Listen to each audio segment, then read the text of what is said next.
J Moore, the very best reviews. Tell them none can contest, we gon' What's good, everybody? Welcome to the show. Appreciate each and every one of y'all for coming through. And we about to break down the Shy episode 8 for season 8. 8 years of the Shy, which I can't believe. And damn, this episode, it was wild. It had a couple things going on this episode that I don't know. It just seemed like, that what the men are dumb and the women are gay. No, but all in all, Tiff is super dumb. Okay, Tiff is dumb, devious, stuck up, and she about to get what she deserve. As they say, the Harold's chicken is coming home to roost. You know what I'm talking about? And yeah, Tiff, your dumb ass talking about, I ain't gonna talk to you without a lawyer. Watusi like, yeah, well, you better get a good one, bitch.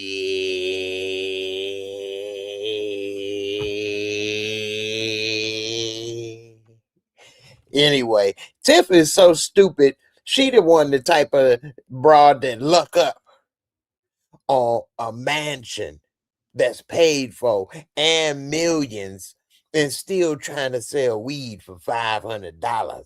That's how stupid she is. She's so stupid. She got all these millions and she about to have to spend it on lawyers, giving it all away just so she don't go to jail for killing some dummy that she buried in the backyard of her house. What an idiot. What an idiot. Anyway, as always, I can't stand Keisha. You sitting here holding the flame super hard for this dead Negro that knocked you up by accident. You didn't even know it was his kid. Then you ain't had nothing to do with him. Soon as you find out it's his shorty, now all of a sudden he got to be involved in her life. Now all of a sudden you care so much about him. Well, he the father of my kid. I got to care about him. You wasn't caring about him when you thought it was old numbnuts that had you tied up in the basement tearing that ass up.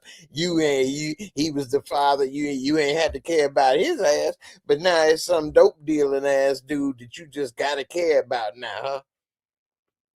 I mean, she's so dumb. And then the way that she talked to Emmett all the time is so rude and condescending all the time. She just run him like he, you know what I'm saying, Flojo up in this piece. I mean, she just always telling him something and she's so sad. Like, I would be really getting upset with her if I was Emmett. Like, girl, you marrying me.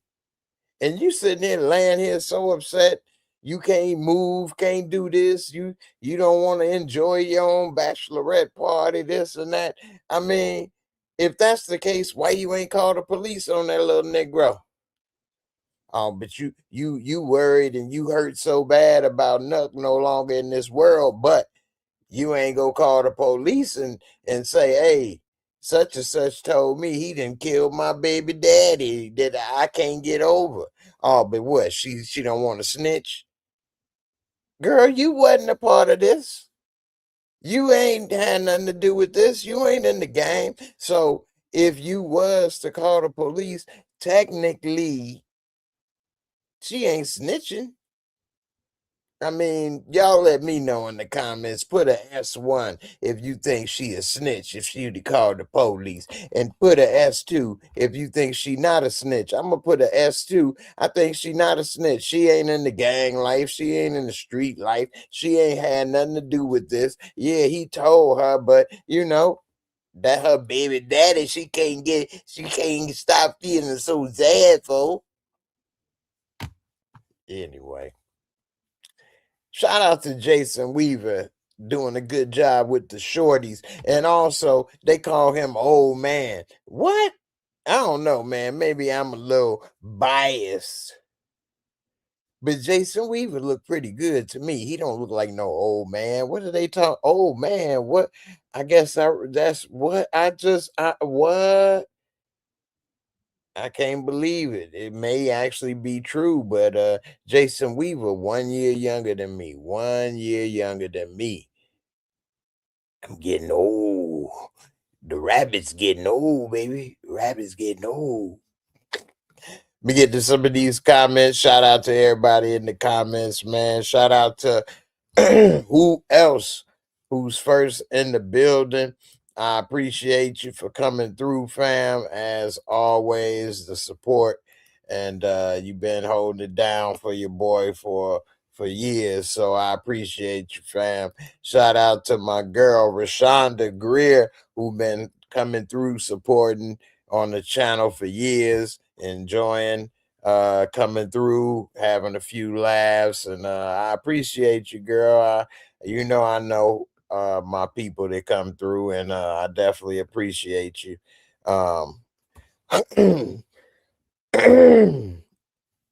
Let's see who else you got in the comments. Everyone got loose lips, including Tiff. Man, I'm trying to tell you, boy, these people talk too damn much. I mean, the secret that Tiff is the real killer, that ain't last long, did it? That lasted like a day. It didn't even last a day because Emmett found out the same day. So that secret didn't even last a day. And it was gone from there. And you can see the whole episode is boiling inside of Emmett to tell Keisha that Tiff is the real killer, which is only going to be a baby mama shootout because Tiff been having her all in her house. She involving herself all in the wedding. Tiff acting like best friend of the year. Best friend of the year. Bam. See with the hands in the air. But y'all like that remix? Best friend of the year. Best friend of the no, but she trying to be best friend of the year. But would Tiff been paying? Would Tiff have been throwing the bachelorette party at her place if she didn't get nuck if you buck? I don't know. Maybe one of those things. She definitely probably wouldn't have been breaking bread, although she has been loose with that bread, giving money to, Shad. You had to kind of give a little something for Vic, but anyway, we'll see. What's good, Miguel? How you feeling, fam? ¿Qué pasó, mi amigo? Who else? Rest up, Peaches. Peaches? Oh, yeah. Says shout out to Peaches, aka Reg, Vic, and Jake Mama. She died from an overdose this episode. They learned. We saw Reg having a hard time dealing with it because although he is tough on these streets, like Vic told him, shooting a gun don't make you grown, don't make you hard, don't make you a man, and now having a hard time and crying if you lost your mom or loved one, that don't make you weak either, but he wasn't able to tell Jake and things like that. He didn't even want to show up, and that was the problem. He like, man, you got to at least show up. And he was there, and it looked like they may end up getting closer together, although Jake is still kind of not feeling, what he's been through thanks to Reg craziness. And the thing is, when you young like that, it take a little longer sometimes for them to come back around, Miguel, you say, woo, see that Canaan this week. Yeah, I know, right? LOL. I know you talking about the Shy. Yeah, I already did the Raising Canaan last night. Check it out. But that ass whooping was legendary, and I know that's what you talking about. He caught them foo fops, didn't he? You know what I mean? That was a Chi-Town ass whooping, not a New York. Who else? Beavis and Butthead laugh. Hey, Tiff got loose lips. Yeah, Tiff got 2 sets of loose lips in this mug. 2 sets of loose lips. And, you know, 1 set is okay. Got a use. 1 set ain't no use. Ain't no use at all. You gotta go. Cut them off. Get them out. Tie 'em up. Grand Main, what is good, fam? I was just wondering about you the other day, man. Like, damn, man, my boy, he done got busy on the Negro. It's all good with you, fam. Good to see you. We got an S2 in the building. Place to vent. What's good with you? My boy Christian, what's good? You say, I keep thinking he's supposed to be an old man, and I don't see it when they say that. Hell no. Jason Weaver, I don't see it as an old man. I mean, you know, I ain't gonna, you know, dox him. But he in his 40s. But people in their 40s are not all shriveled up and broke up like they were when we were kids. You know, you see people when they would be in their 40s, that would be what people look like in their 60s nowadays. And people were in better shape too. You know, the things a person in their 60s, like that's why they have retirement at 66. I think it's like 67 or 68 now, but you would be broke down by then. Now people still going. My mom, bless her heart, she 89. My dad, he 80. So, you know, they people keep going and going nowadays. Who else? You say Shy want to play ball with the boys. He know he not gonna be able to get out of bed the next day. Now that is true. That is true. You can't maybe you can go, but then the next day you can't go back to back. You know what I'm saying? That's why LeBron got to pay $1 million just to get up out of bed every morning, and he can still go play a game. But then the next game, the training, the traveling, sitting in them damn planes, all that. So you know that's what it is. I'm about to drop a link in a couple minutes, fam, and I'm gonna go ahead and give it my Moorescore rating before I drop the link. So, you know, you got to stick around, give me a few minutes, and definitely gonna have you up in here. What's good, Rashonda? Let me get to these last couple comments. One thing I will say while I'm thinking about it is shout out to the cinematography for this episode, because I don't know if y'all noticed, picked up, it wasn't that big of a deal, but it was kind of dope little shot when they were sitting at the card table all playing cards, talking, and then it had like a glass table and it was like looking up so we can all like see what they was doing and talking. It was a cool little shot. Took some thought into it because of course that card table ain't glass. So, but anyway, just a little extra. I wonder how long it took for them to put that shot together and things of that nature. But overall, you know, the dudes bachelor party was kind of lame, and the girls' bachelor party was really gay. Let me give you your flower. Like, man, women, boy, women, y'all be gay. No, I'm just, no, I'm just playing. I'm just playing. But Tiff is devious, that's for sure. That's for sure. What's up with that watch? Now, the one thing is, if a girl ganked him for that watch, that is messed up. And Emmett, as we all would be, is pissed and mad. The thing that made me more mad is, so Keisha want to get a little freaky dicky in the morning, and you get on top, and the first thing you look is where to watch. Girl, you better watch the name. Now, afterwards, if you was laying to the side and or later in the day or something, but if she was had her mind set on that, I doubt she gonna be looking for that watch on the nightstand. But she gonna get mad at him because she always talk to him, talking about he always messing up. Like he one of the kids, like he one of the boys. You know what I'm saying? Like, Keisha, you gonna have to hold up. You gonna have to slow down. I don't remember you being a successful. What you do? Where you work? What you do? You living off the teat.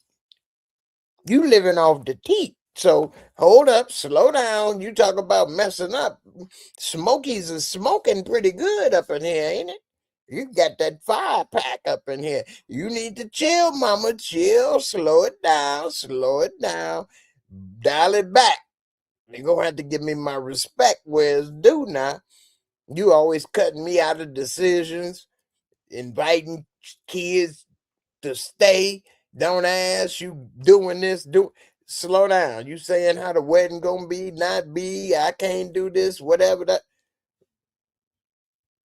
Hold up. Wait. Gotta hit it with some Nate Dogg. P. Bronson, Tiff, and Keish want Nuck instead of someone else like he's a good man.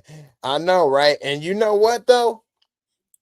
That's a perfect thing right here in the sense that Emmett is a good man.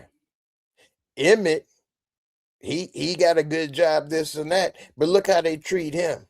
They ain't fighting for him. Look what he had to go through with Keisha just to be married after all the stuff they've been through.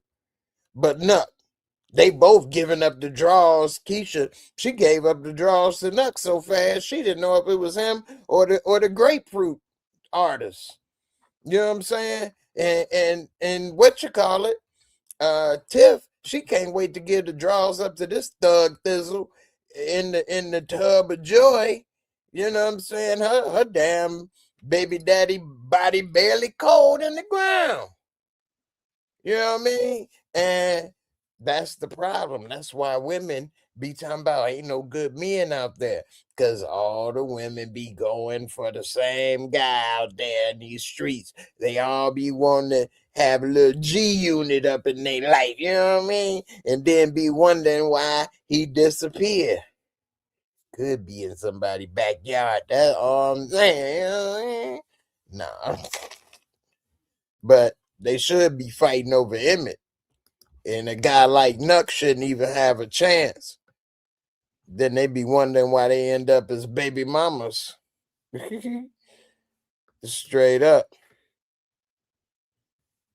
You know? All right, let's see.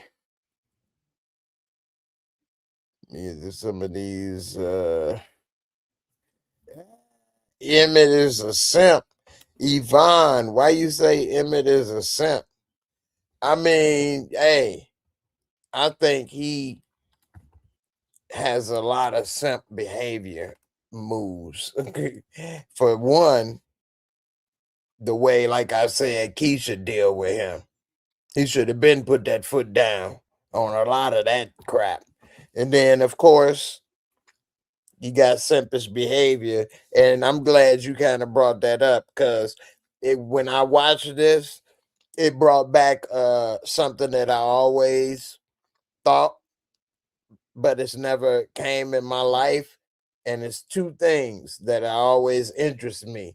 And that's one, I wonder if a magician, because we've all seen in movies where they do some type of magic and next thing you know, they got your wallet or, they do a little trickaroo, hocus pocus, and now they got your watch or this or that, or took your gold tooth, you know what I mean? And I always wonder, man, could that really happen? If I was there, could they really take my wallet or take my watch?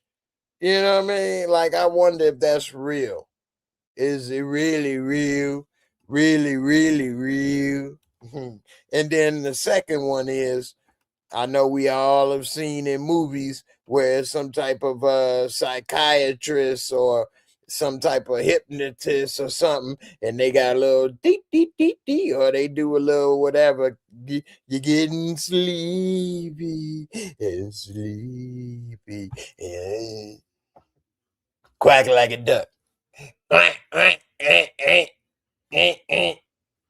Now you will become gay. Ooh, come here, daddy. Hey. Like, can you really be hypnotized? Can people really do that? I've looked into that. It seems it can happen, just like it seems like if you come across somebody talented enough to be a pickpocket artist or a magician, maybe they can take your watch and stuff. I've seen sleight of hand while they distracting you with one thing and doing that. So who knows? You looking at that big juicy ass? She did have it.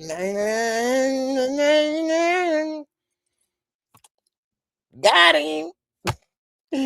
You're looking down low, and I'm taking that high. Boop, boop, boop. But yeah, I always wondered if that's real.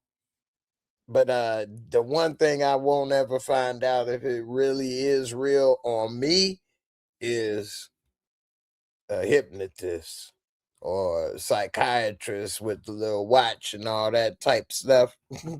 Although they don't do that anymore, but laying back on the couch and doing all that or whatever. Nah, because you don't let nobody in your mind or mess with your mind, scramble your brains. Without the mind, there's nothing left.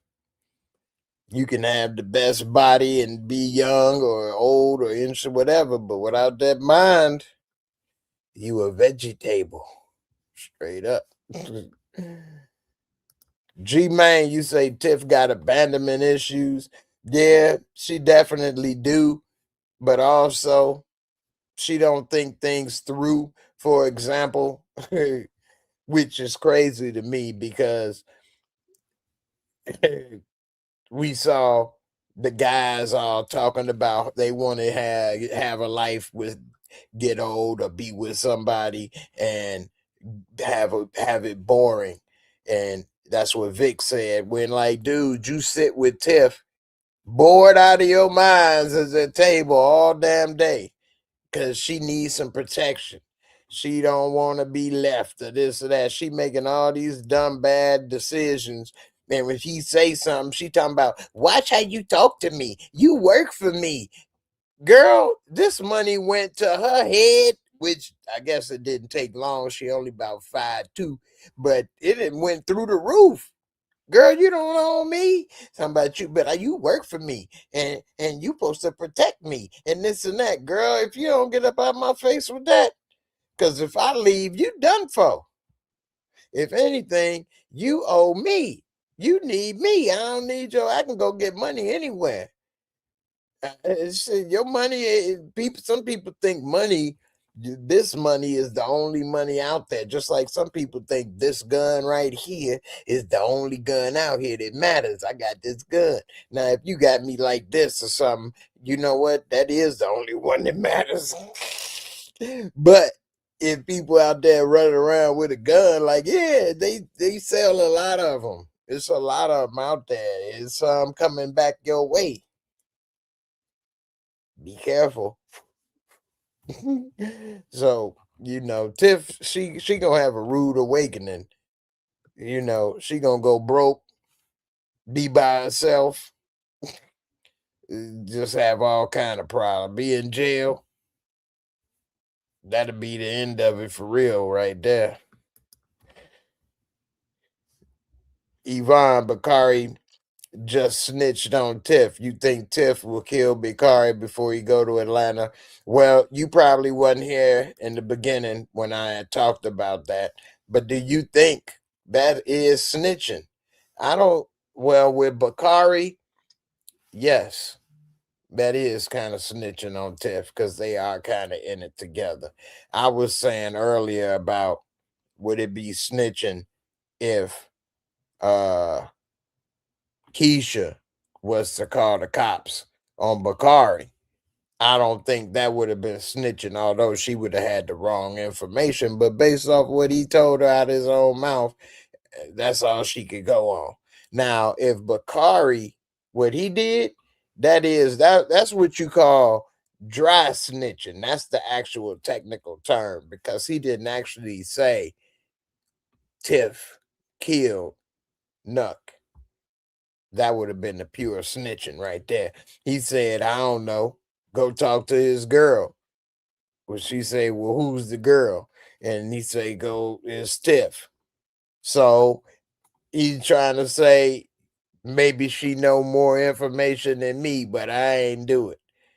And in a way, that is snitching, but in a way it's not, because if Tiff would have handled it correctly, I don't know where he is. He come and go.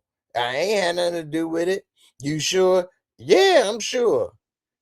Then that would have been it. But she's talking about some, I ain't gonna talk to you no more without a lawyer. Oh yeah, she hiding something. What's she doing? What's she up to? What she need to get lawyered up for? Yeah, I'm coming for her little fat booty ass. Come here, girl. Mm-hmm. You kind of cute. That's what Toussaint was thinking. Christian, what's good? You say that's a gay bar right there. They should be fighting over Emmett.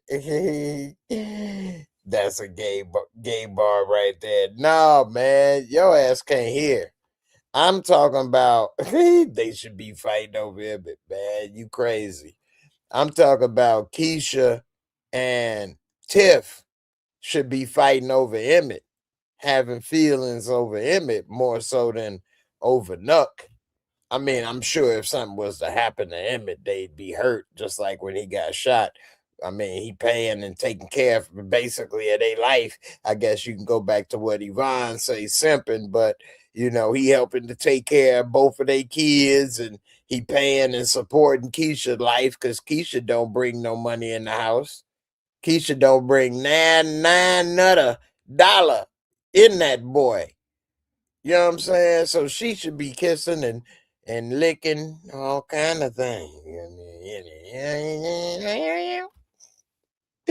But no, man, no, not the guys fighting over Emmett. Come on, man.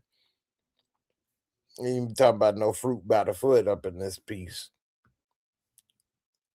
Who else?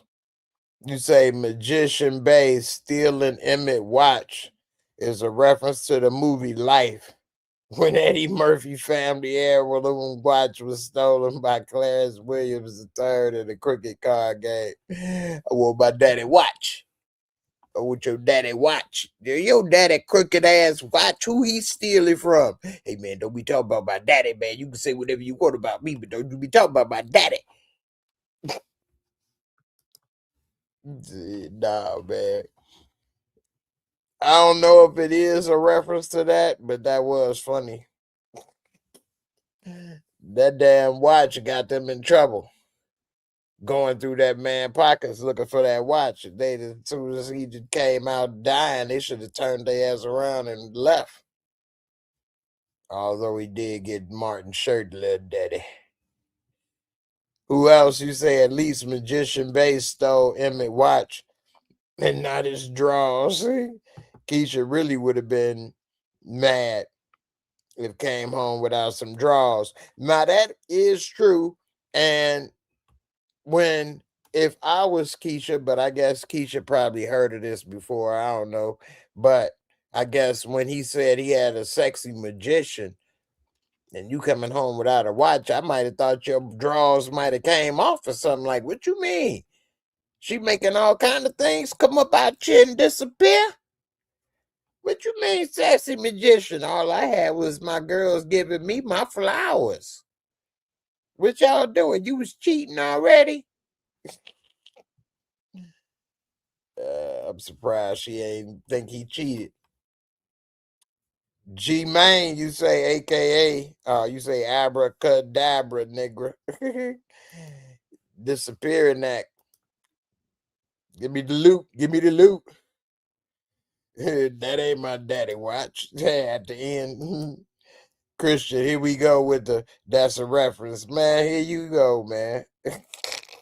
Here you go with the that ain't this, that ain't that. Anyway, this episode, man, What y'all think about Shy trying to be a family man? And what's up with everybody giving away free houses? We got we got what you call it, talking about he gonna give the house to Shy. Like what? What happened to selling the house? How are you able to buy all these Donnell? How you able to buy another house? And it took y'all forever, you and Jada, to get that damn house, and now you just able to give it away?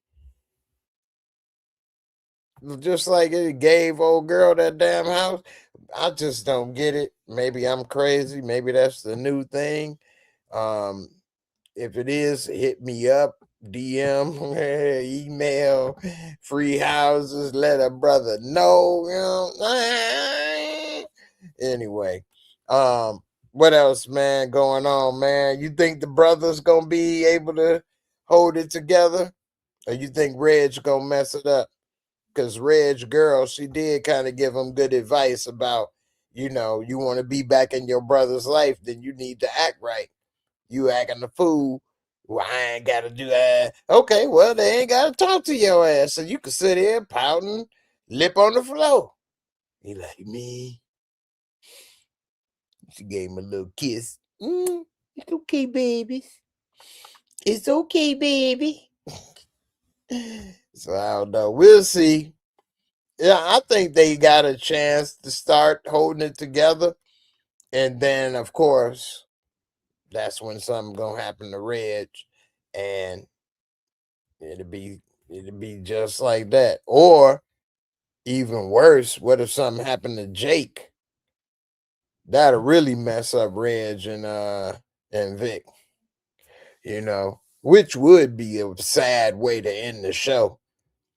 But we didn't even see Papa in the whole episode. So, but we've been seeing less of him for a while. So that ain't really a big thing with that. All right, y'all. We did see them try to hoop a little bit. I wonder if them shorties can hoop in real life.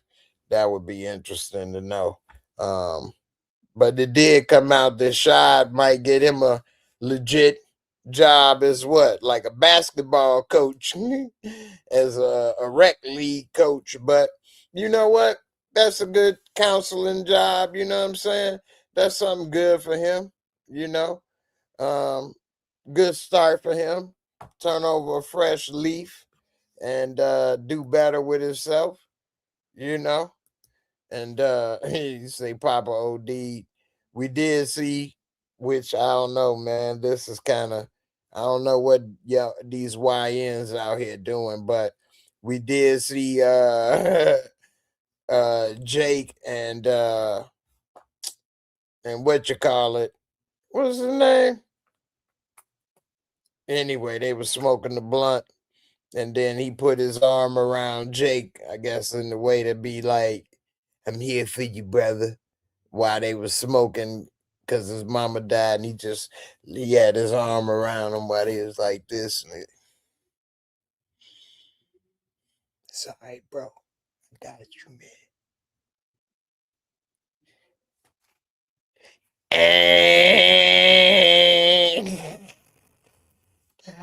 I don't know, man. Maybe it's my problem. Maybe it's my generation problem. I done smoked way too many times, and it's been through good times and bad times and no time in between with friends, that have lost a parent and all kind of stuff. And hell, right after a funeral, and we didn't like smoke and keep our arm around each other or something. You may give somebody a hug, man. It's all good, man. All right, boom. And that's it. We ain't just sit there like, yeah, man, it's all right, man. Yeah. Am I wrong? I don't know, but I ain't never did that, man. Maybe we too much caught up in our feelings, but it ain't that that's the thing. It never crossed my mind. It ain't that, we thought about it, but then be like, no, that's gay. Don't do that.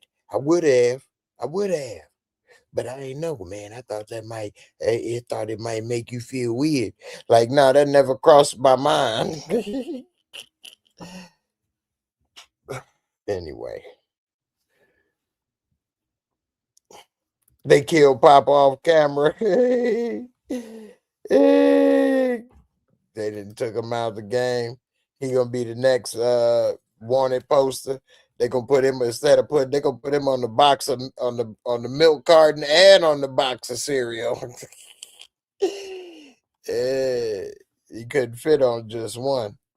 The continuation. Bakari, that's who I was thinking of. Bakari had his arm around Jake. I'm thinking, man, what are y'all doing? Bakari was a little surprised though when he got out the game and he was telling Reg's like, man, I don't give a damn what you do. Leave. He like, okay. He wanted he had a little speech prepared or something. Reg ain't had no pushback. He was like surprised. He wanted to use his little speech on why he should be free. I should be free, Reg. I deserve my walking papers, Reg. I brought you the monies. Why is you keeping me, Reg? Reg like, boy, I don't give a what you do. I don't give a fork or a spoon. Get up out of here. All right, y'all. I'm gonna go ahead and do the Moorescore rating, and then I'm gonna have some people come on up, and if you want to talk about the shy, we can go ahead and break it down and chop it up. So let's go ahead and do this Moorescore rating.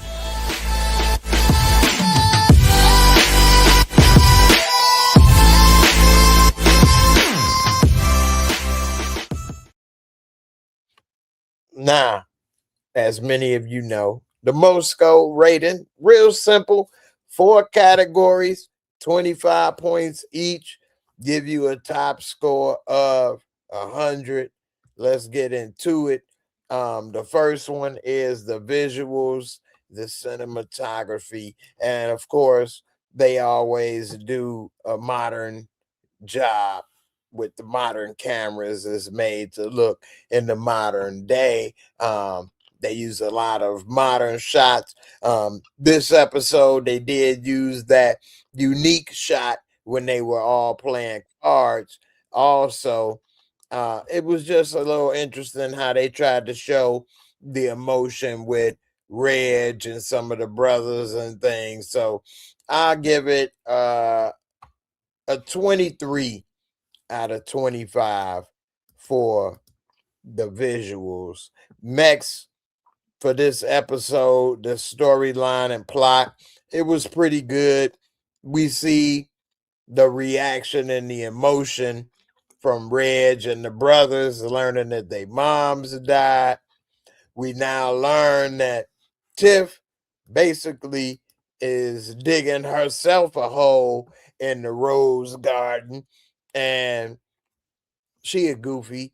And Bakari is pretty much probably, hopefully, at least he on the way with his sister out of the shy, which is, believe it or not, very realistic. So many people go through stuff, live in the shy for one reason or another, end up leaving and living in another city. And it's all kind of reasons why it happened. Hey, I'm not living there no more. So even though it ain't because I'm on the run like Bakari. Anyway, so overall, I would give this storyline and plot for this episode 22.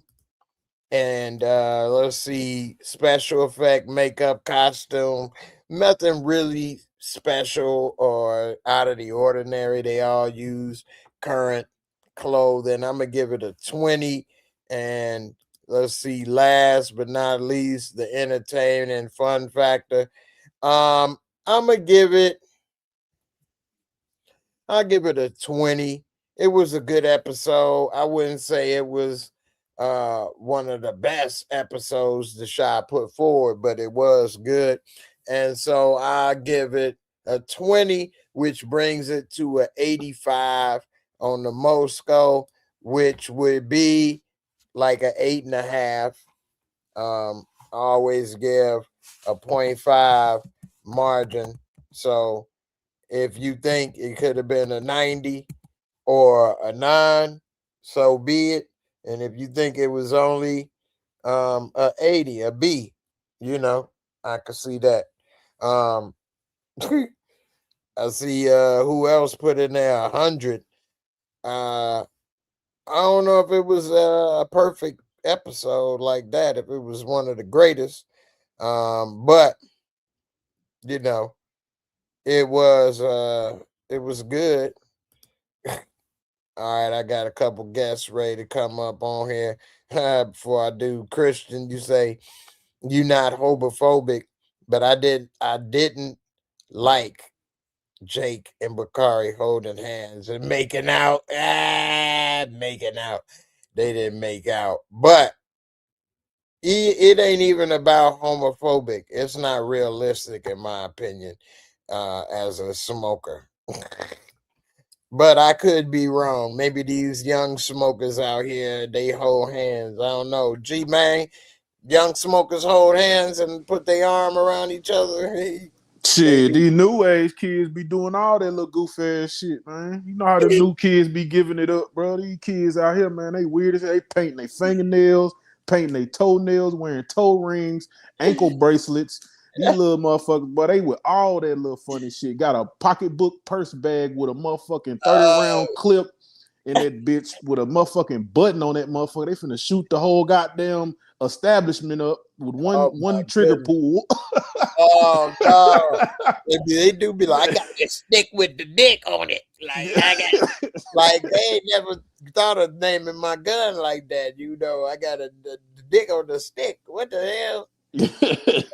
Yeah, they be so out there. I forgot about that, man. We even got the Bears quarterback paint his fingernails. Yeah, man. These young dudes, man, they wild out here, man. I know this red fingernails was a little glossy when they was showed the close up.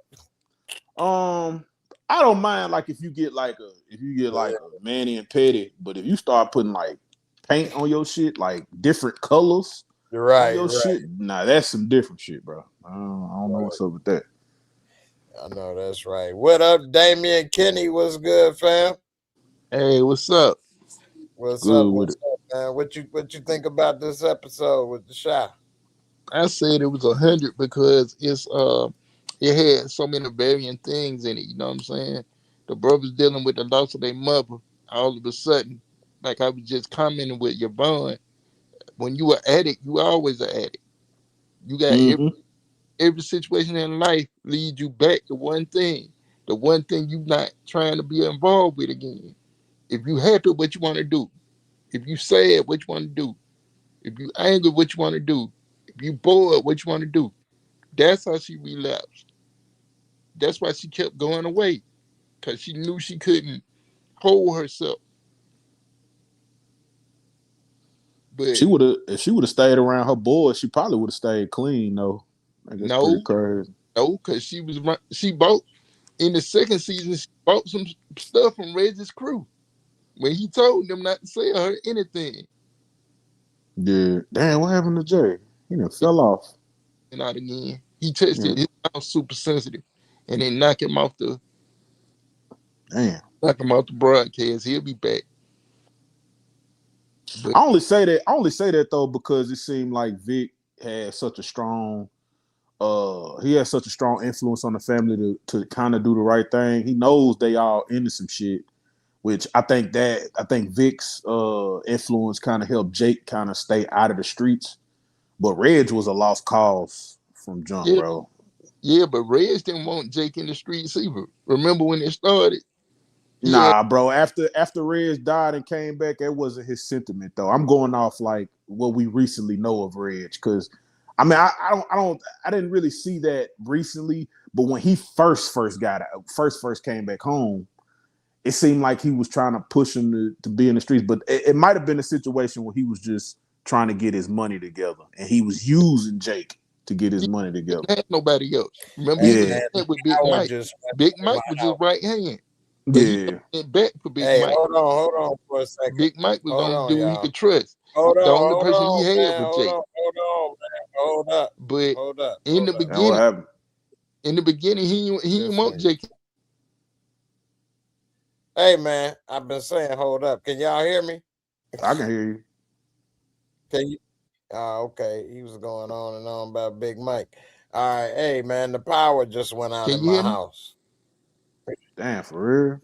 Yeah, Yeah, Jake didn't know who his mother muted you because was I was until like telling the you, third hold or on. fourth season. This nigga still talking about the show, man. Bro, I was trying to say the power went out in my house. Now it just came back on. I Oh was gonna tell shit. you what he got to say about Jake and Big Mike, man. Nah, Yeah, he was man, trying to I he was had to trying to get connect that. back through I had to get back through my phone, man, the internet. This is You waiting on running that off shit my to boot. phone. You see, I Waiting on that shit to boot back up, huh? am. Hell yeah. All right, man.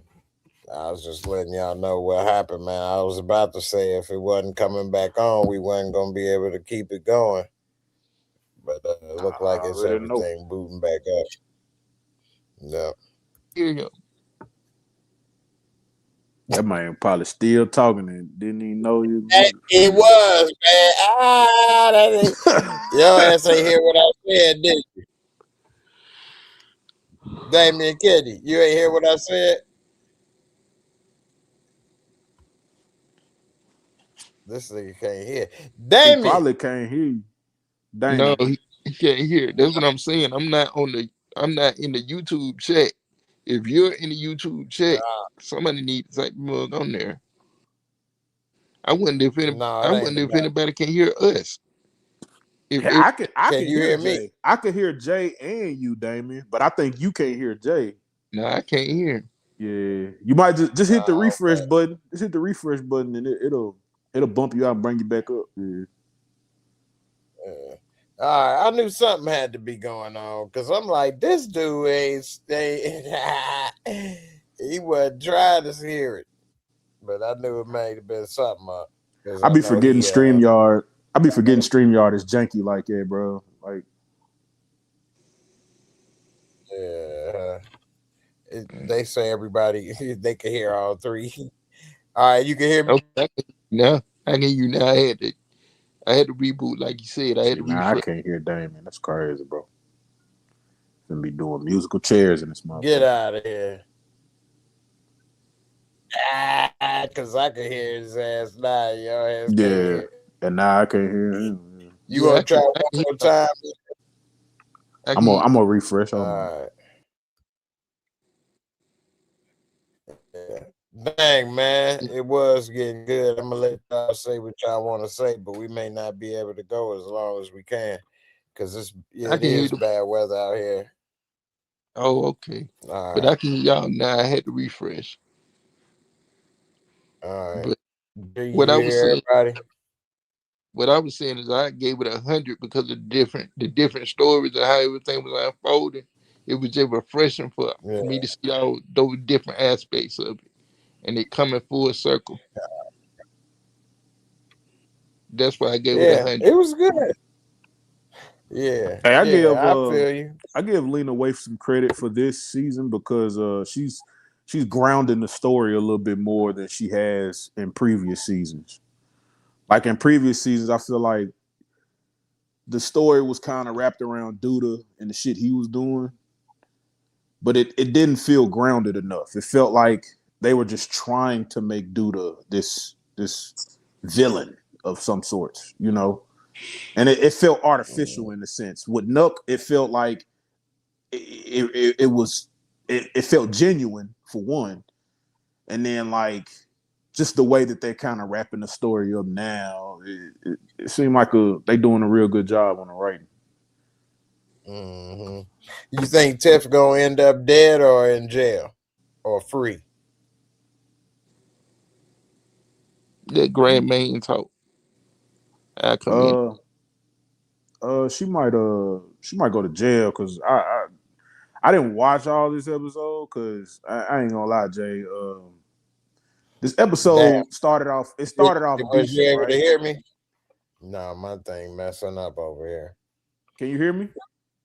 I can hear Yeah. you. Yeah. Okay. Yeah, I hear y'all. But yeah, but I I had didn't to watch. ask. Go ahead. I didn't finish all the episode. I was watching it while I was watching you because I was trying to finish it, but I got to like the bachelor party shit. But I ain't gonna lie, bro. When I sit here trying to watch it, bro, like fucking Lakeisha, bro, she pisses me off, bro. Like when she immediately started talking about Nook when she was talking to Emmett, I was like, bro, what the Man, fuck are you talking about, dude? That's the man. same motherfucker that got you kidnapped, got you Thank touched you. on, and you worried about him? And you living off me, off my dollar. Yeah, like And he bro, only shit. hit it on a one night stand type. So you ain't never was in a relationship with this thug ass nigga. You over here loving him, but you gonna treat me like this? Or what? Yeah, bro. I I'm don't with like you Keisha, on bro. that, man. I don't like Cause I forgot what season that was. I think it was the season. It was the season after she had got kidnapped. Well, she was getting back into the fold. She was back with Emmett. But then it seemed like she was trying to make room for Nook. Like she was trying to like she if anything, she would have probably started cheating with Nook eventually, bro, if he was still alive. Yeah, and he was getting real comfortable with her too. Mm-hmm. Real comfortable with her. And she inviting him to stuff and family functions and this and that. Like, hold up. Just because you just happened to find out that he your baby daddy, it ain't like it was planned. You thought it was dude that took you. You know what I'm Yeah. saying? And now that you find out it's Nuck, now you talking about, oh, this your baby daddy, you gonna care for him. You wasn't saying that when you thought you was taken. You know what I'm saying? You wasn't Yeah. saying it. Now all of a sudden you got to make room for Nuck in every damn thing we do. How about this? How about he come pick his kid up? How about he come pick him up for Thanksgiving, or he come pick his little ass up for Christmas at 3:00? He can stay here to 3. He can come pick him up at 3. He got the rest of the day. But let me come in with this. Y'all can hear me? Yeah. You gotta go back to the first season when Keisha and Kevin's dad died. Keisha was real close to their father. Kevin wasn't, because Kevin's father remarried. He didn't know how to deal with the new family. But Keisha was real close to them. Keisha told Kevin, you don't know how it was in the beginning because you were a baby. But they were alienated from their father. He wasn't living in the house with them. But Keisha loved his father, their father. And when he died, it hurt her. So she knows how it feels for a child to love their parent, to lose their parent. So it all go back to little Ronnie. Yeah. It all go back to little Ronnie. Whatever Nuck was, he was at least decent to Keisha. And Keisha doesn't know a lot of things. Keisha don't know that Nuck killed the girl trying to get out of his trap house. Keisha don't know that Nuck pulled the gun on the boys. Keisha don't know that all the killing that Nuck did. All Keisha knows is that Nuck shows up for their son. What is she gonna tell him if she don't know where he is? And her son asked for him. You right as far as she don't know everything he did, but she know he a hood Negro though. She know he ain't no church boy. And as far as what he doing with as far as the kid being gone, I mean, he being raised by Emmett with his brothers, he probably won't even have that loss. Now, I'm not saying, to diminish, because who knows what he could have did or not did. But really, Nuck wouldn't have been a good influence necessarily. He might have had him selling dope with him, talking about, you my son, you got to take over the mob. I'll say too, like the family dynamics is definitely different because Emmett got a house full of kids, whereas Keisha and Kevin was like the only 2 kids. You know what I'm saying? And you got to remember when their Raised father by a single died, mom. Yeah. after the funeral, after their father's funeral, Keisha gave her mother the business. Yeah, Keisha was a little older too, and that's why she was feeling the little ways she was versus Kevin. Because when Yeah. his dad left, Kevin was still young and things. So, He and then didn't leave, they divorced. He didn't leave, they divorced. right, well, you Okay, know what cool. I mean. You know when they broke up, whatever the case may be. But yeah, it's still, I don't know. You could be on to something. You could be right with that, and that's possible. And But then she another should have more respect for Emmett, considering he helping take care of her kids, and now he got to take care of one of his kids that he didn't have to. two, Emmett got to take care of all his kids. Emmett got 3 kids by 3 different women. Then he got Keisha child. Then he got a bonus son. Emmett got to take care of all his kids. He They didn't have I to was depending gonna take care of say, the one he had with Keisha. I I mean, was with gonna Tiff. say, can Emmett be considered a simp if he taking care of his kids though? no. I was No, gonna say, I seen somebody call him a simp in the chat. I was like, I don't think he a simp. I I think don't think it's for taking care of Emmett, his kids. I Emmett think had to it's sit. because of how the women treat him, how Tiff and Keisha boss him around or tell him this or don't even ask him certain stuff that you at least have to run that by me, especially if you got somebody in my house or it's gonna cost me money or time. Like you can't just be volunteering me for stuff and talking about, well, I shouldn't have to ask you. Girl, who you talking to? man, you already know who wrote this Emmett, shit, so you already know how she gonna write it. She gonna write the shit where they have all the power. The women got all the goddamn power. You see Rosalind gangsta ass then came in there, then shot Alicia and then peeled off like ain't nothing happened. And then we ain't even seen Rosalind all goddamn season. I'm like, are they gonna bring her back or they just go? I know, right? You just a smooth criminal in this month. Yeah. and Yeah, then I know, right? Police you got the ain't do next no season. damn fingerprint investigation on the house or nothing. They just Yeah. like, oh well, Then you these got two next fools did it. episode. You got next episode. Devontae mama coming back telling Emmett what he not gonna do. When she the one who dropped him off with him. Yeah, did she leave town? Did she like go out Yeah, of town or some shit? Emmett told her you don't need to leave. The reason she left is because her mother was leaving. That's why she left, and she took Devontae with her. Then she found out she can't handle Devontae. He going through some things. She brings him to Emmett, and now she talking about, well, you ain't finna do this. You ain't finna do that. Why did you leave? Why Right. did you leave? He needs to just get full custody. She unstable. She can't handle it. If he gonna do it, just do it. Or if she gonna do it, just do it. But all this back and forth arguing, that means she trying to take her frustrations and things out in her life and raising him or whatever she got going on, moving back and forth on him.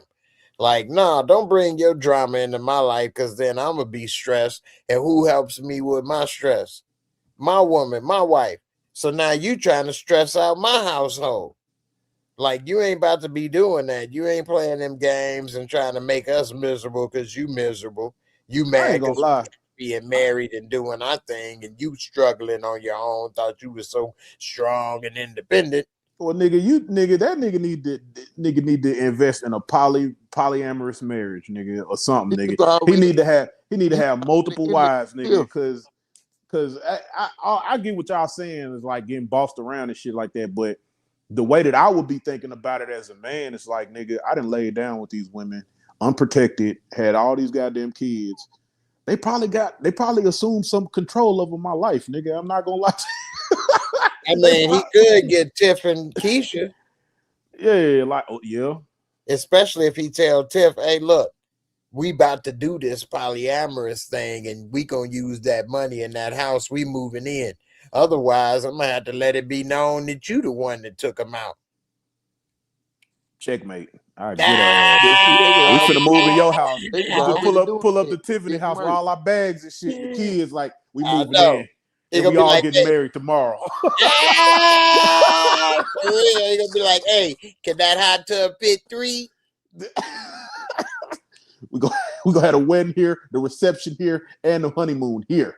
Everything here. Yeah. He got light chocolate and dark chocolate in this mug.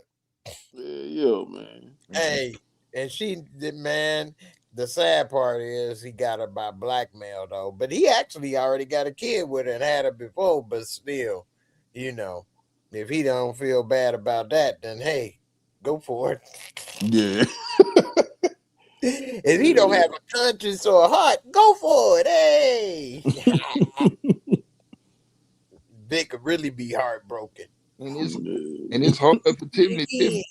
Tiffany is damaged goods. She got abandonment issues from her father leaving her, and she took all that out on Emmett.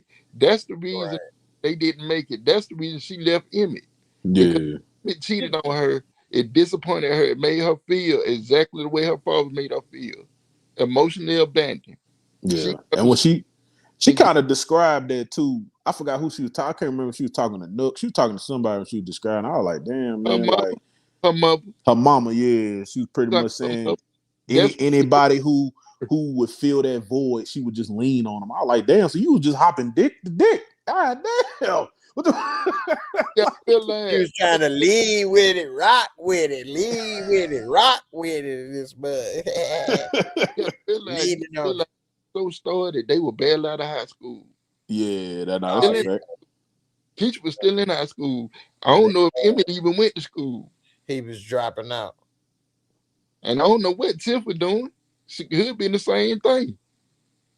But I'm saying, nobody was there for Tiff. Her mother, she was living her life after the father left. You remember more of Tiff's story than I do. I don't remember her story being told that deep. I remember the whole show. I see. And they I thought I'd be remembering stuff. I know I don't remember like a name, but I be remembering some stuff. But I know I be not remembering as much as some people do in the comments, because some people really be remembering stuff, and I be like, man, I don't even know what you're talking about. You'd be good for Tiff. I be thinking you'd be good for Tiff's problem. No, just leave it at you'd be good for Tiff. Nah, I'm just nah, man. I wouldn't be. Nah. First of all, Tiff father, how old you think I am, man? What the hell wrong with you?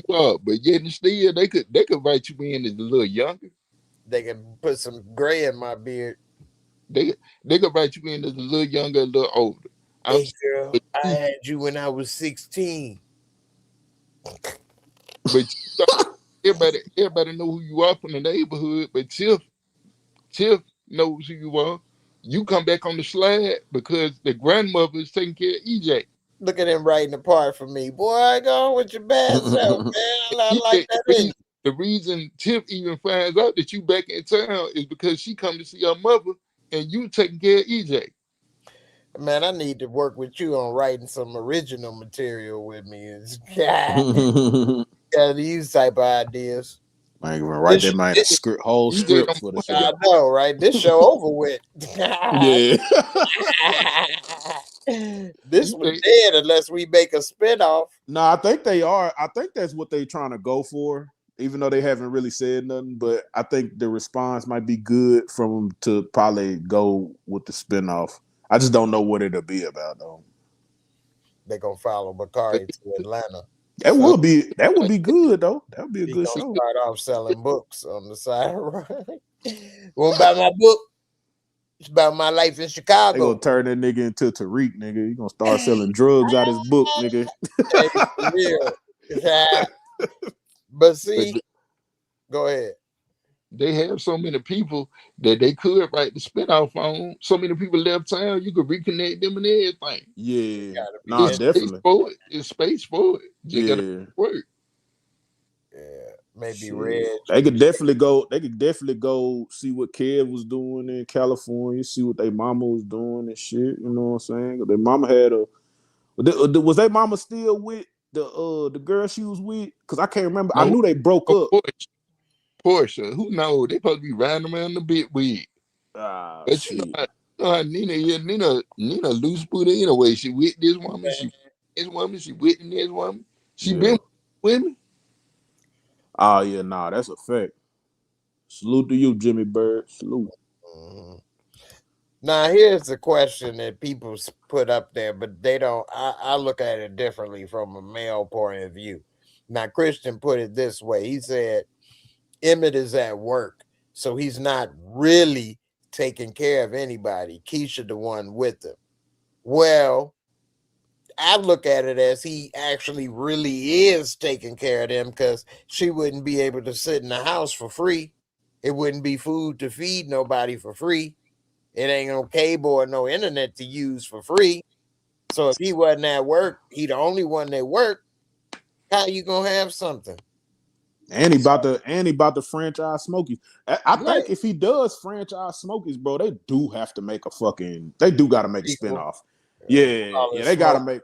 they gotta make a spinoff if he franchise Smokies. Cause that'll be, I don't know, that'll be Different monumental for. locations to have drama at. Yep. That's a good idea. Yeah. Yeah. But yeah, man, without that breadwinner, and see, it's a luxury. And y'all let me know, am I wrong? But I think it's a luxury in today's economy to have one person work and the other person can stay at home. A motherfucking luxury, Jay. You ain't fucking lying, bro. Yeah, I be, bro. My wife's sister and her husband. He don't. He work, and she just be doing DoorDash from time to time. Now she don't gotta do DoorDash, just to do something because but she just doing something just to do something. I was like, man, if you ever, I told my wife, I said, if you ever fix your lifestyle, I think that's gonna happen. That is not happening. That's not happening. If I'm working, you working, we working. God damn it, that's what's gonna happen. Like, ain't no workaround. Like, I hate to sound like that, bro, but man, you gotta keep your foot on the gas pedal, especially if you trying to go somewhere. She want to move to Florida. I'm like, well, shit, you want to move to Florida? Shit, that ain't cheap. Right. Moving from one state to another ain't cheap. No. Damn sure I ain't no 6-figure nigga, so what we finna do? We gotta get to it. So yeah, 2 incomes is better than 1. Exactly. And hey, you a modern and man, you a modern woman, you know what I'm saying? got 2 incomes by myself. Bro, if I want to live on my own by myself right now, bro, and take care of all my bills, I could do it. Would shit be tight? A little bit, but I'm gonna do it. But with 3 incomes in the house, my 2 plus hers, come on, man. It's no brainer, bro. It's a fucking no brainer. But see, that ties into what happened in the shot this episode. What you just explained for the most part is a modern person's, mentality. 2 people work, woman work. You ain't trying to keep your woman in the kitchen. You ain't trying to keep your woman at home. If you had it like that and you all agreed, that's different. That's a luxury. But we saw old boy with that old 1950s ass mentality when he was on the phone, on the bed, trying to look at the phone. I don't want my woman to work. She's trying to franchise Smokies, and you want to, live off dope money? You big dummy. You big dummy. Like, let her do this. I'm about, why you ain't tell me? Because you act like a goofy. Nah, she did kind of make that bigger than it needed to be. Why I got to be all secret? I ain't got to tell you everything. She barely knows him. She barely knows it. And no. Ain't shit. Well, she giving him the draw, so it's over now. Shit. She didn't even know he put his hands on women until they had that conversation. You know what I'm saying? So I look at it as her fault, because if you want to play these games, but you giving me the draws and busting it down, what's more protective? What is more important to you? Your ass ain't that important to you, but you franchising Smokies, that's a secret. I would like to say that all the criminals outside of Duda have been fucking retarded too, bro. Because bro, wasn't nobody trying to clean their money? Wasn't nobody trying to do nothing where they trying to clean their money to keep their shit legit going? They didn't do that. They had to be trained. Even Reg had to be trained. When he first came and saw Duda told him, "Yeah, you ambitious, but on the other hand, you reckless." He had to take stuff from him. And Reg complaining, well, that was you and them. He told him, shut up. You got a good point, but here's the thing. Where's the next training class? We don't know where with a They D. don't cover that no more though. The hood like that. Nah. Because we did see Reg had a whole bunch of them at the party again when Jacob strap on them. Reg loves sitting in baby pools, don't he? In the So living room. I could do that. I ain't never thought of that. I'm gonna get me a baby pool and sit in it. is the water hot or cold in it? Yeah, I know, man. I put it on TikTok. Is it Hot water. jacuzzi or some shit? Nah, that's hood as can be right there, bro. I ain't never thought of that, man. Although what's really tight for like $500, you can get those. They like about 2 feet tall, maybe 3 feet tall, circular, and they like inflatable jacuzzi pools. And it's like a little motor that go on the back that'll make it like bubble and this and that. So say if you want to travel or you going or whatever, or if you want to sit like Reg in the living room, it could fit like 2 or 3 people too. And you know, you can have you a little jacuzzi hot tub. That's probably what they had for Reg in it.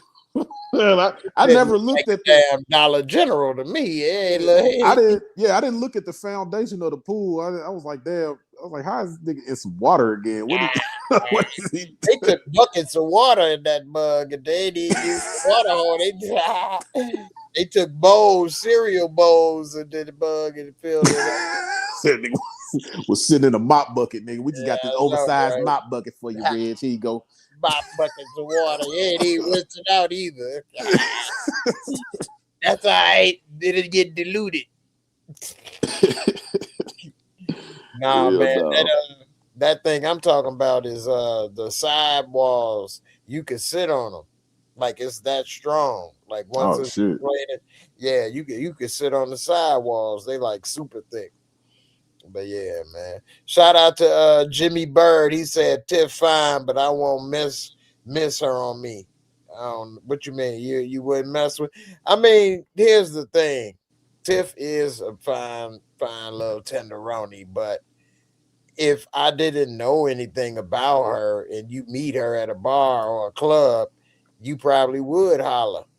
But then if you start to realize what's going on or how she act, especially with money, she act like she the boss now, like she the Don or something, and she own people or got bodyguards and stuff. I'm like, what you got bodyguards for? All this stuff. So anyway, I probably wouldn't mess with her after that. But if you know her, like all these dudes do that's in there now, but they all dirty too. So, you know, what would Vic say? How many people he killed? So it ain't like he'd be like, well, you kill people. He do some stuff that's questionable. Hey, that boy don't know what he want. He don't know if he want Tiffany or if he wants some boy pussy again. He don't know what he want. Tiffany or Biffany. but Biffany. But the boy girls, he like the burls. Girl, big burly.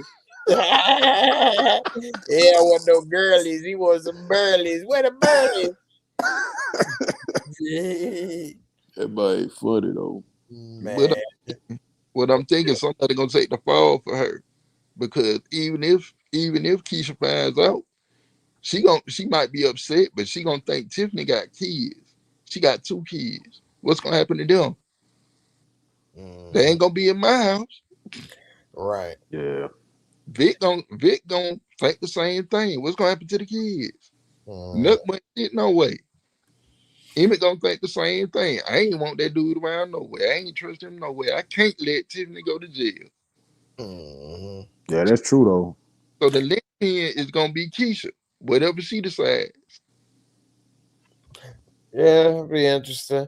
Christian, see, here's another thing that you ain't thinking about. That's why I'm here. That's why you're big. I'll go say let me respond to that. I think his response is based on where he is in life, because he at home with the kids right now, ain't he? Yeah, but he's there So totally full time because his woman is overseas. She don't come home after work right now. Yeah, but see, so his response to that is totally different. His response is completely internal, based on his experience in life right now. So I get why he's saying that, but you know, I'm throwing Emmett that because in the shot they empower the women a lot. They don't really empower the men. They really kind of make the men look like weak beta males. All them niggas is beta males. Yeah. For real. So, and what you said, that is a good point. You know what I'm saying? And here's the thing. I'm not saying that the financial is everything, but in this situation, which they do have more of a regular, somebody go to work, come home every day. So Emmett does spend time with him.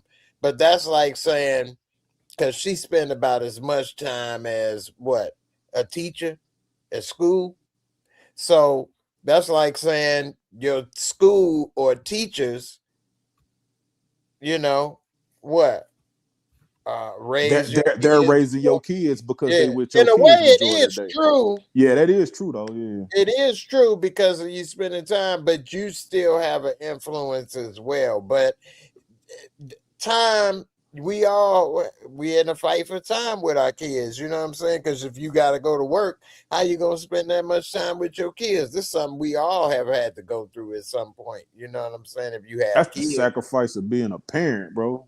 exactly. So somebody else gonna end up raising your kids one way or another, unless you got money and you can sit there all day with their ass. Homeschool For them real. shit yourself. Do all that yourself, yo. That's the only thing that was kind of a blessing for me after being injured, is that, you know, I was able to spend more time with my son because I didn't have to go to work.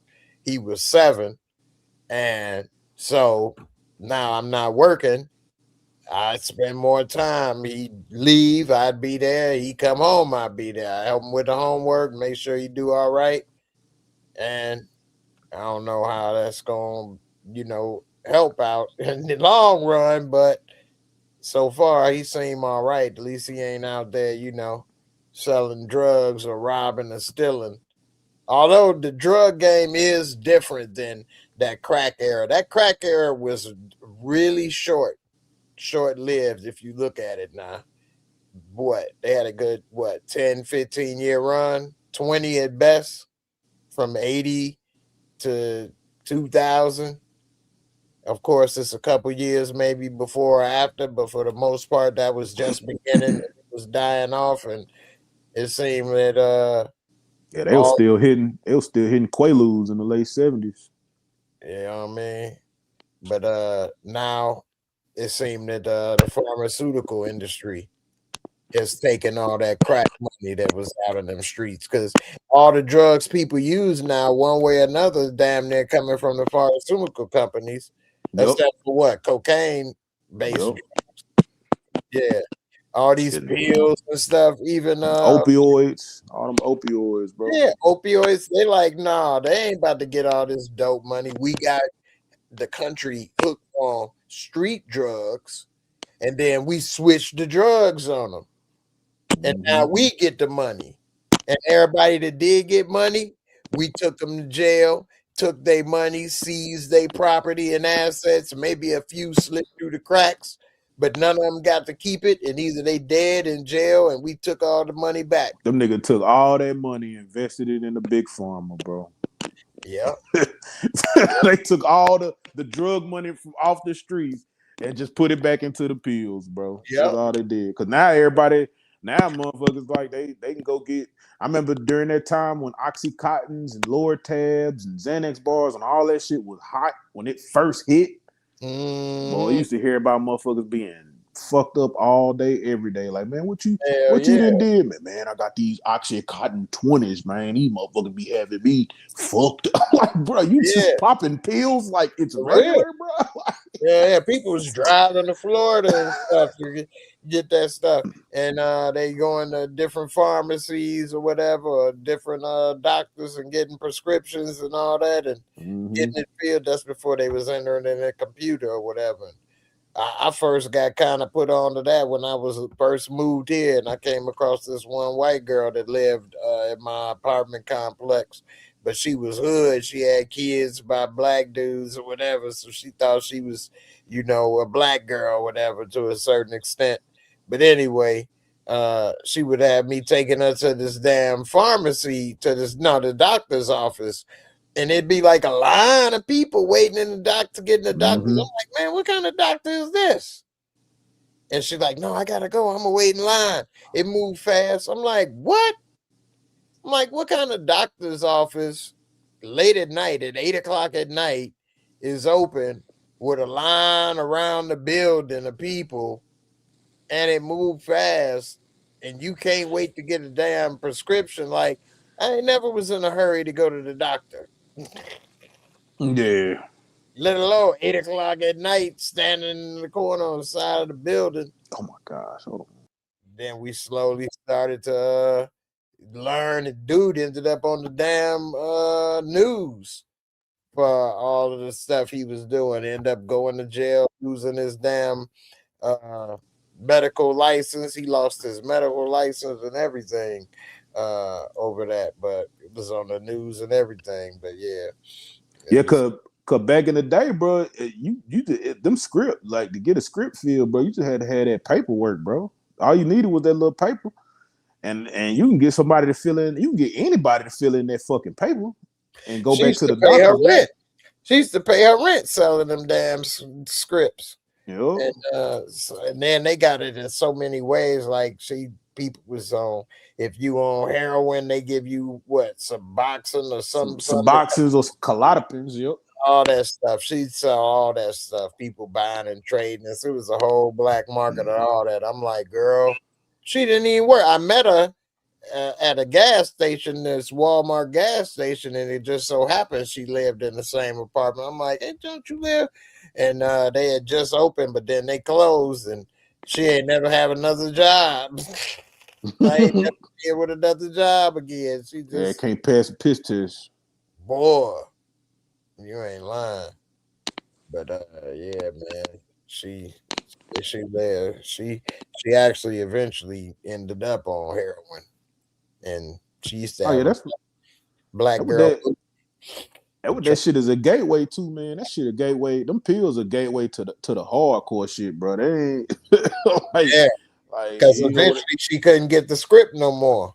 Yeah, and she was, addicted. Yeah, man. Because all it is heroin. It's opioids, opium, opium base. Heroin is opium base. All them oxys and all that is opium base. So it's the same drug, just formulated different. Just like cocaine, you sniff, or crack, you smoke, or it's the same basic drug, just formulated different, get a different effect. But yeah, man. I almost OD'd off some damn Oxycontin, bro. Yeah. How many did you take? 2 of them. It was some 40 milli. Yeah, it was a 2. Bro, I was fucking 16, bro. I wasn't supposed to be taking no goddamn Oxycontin. No. My mom, I'm saying too, it don't really matter. It's the milligrams that matter. You know what I'm saying?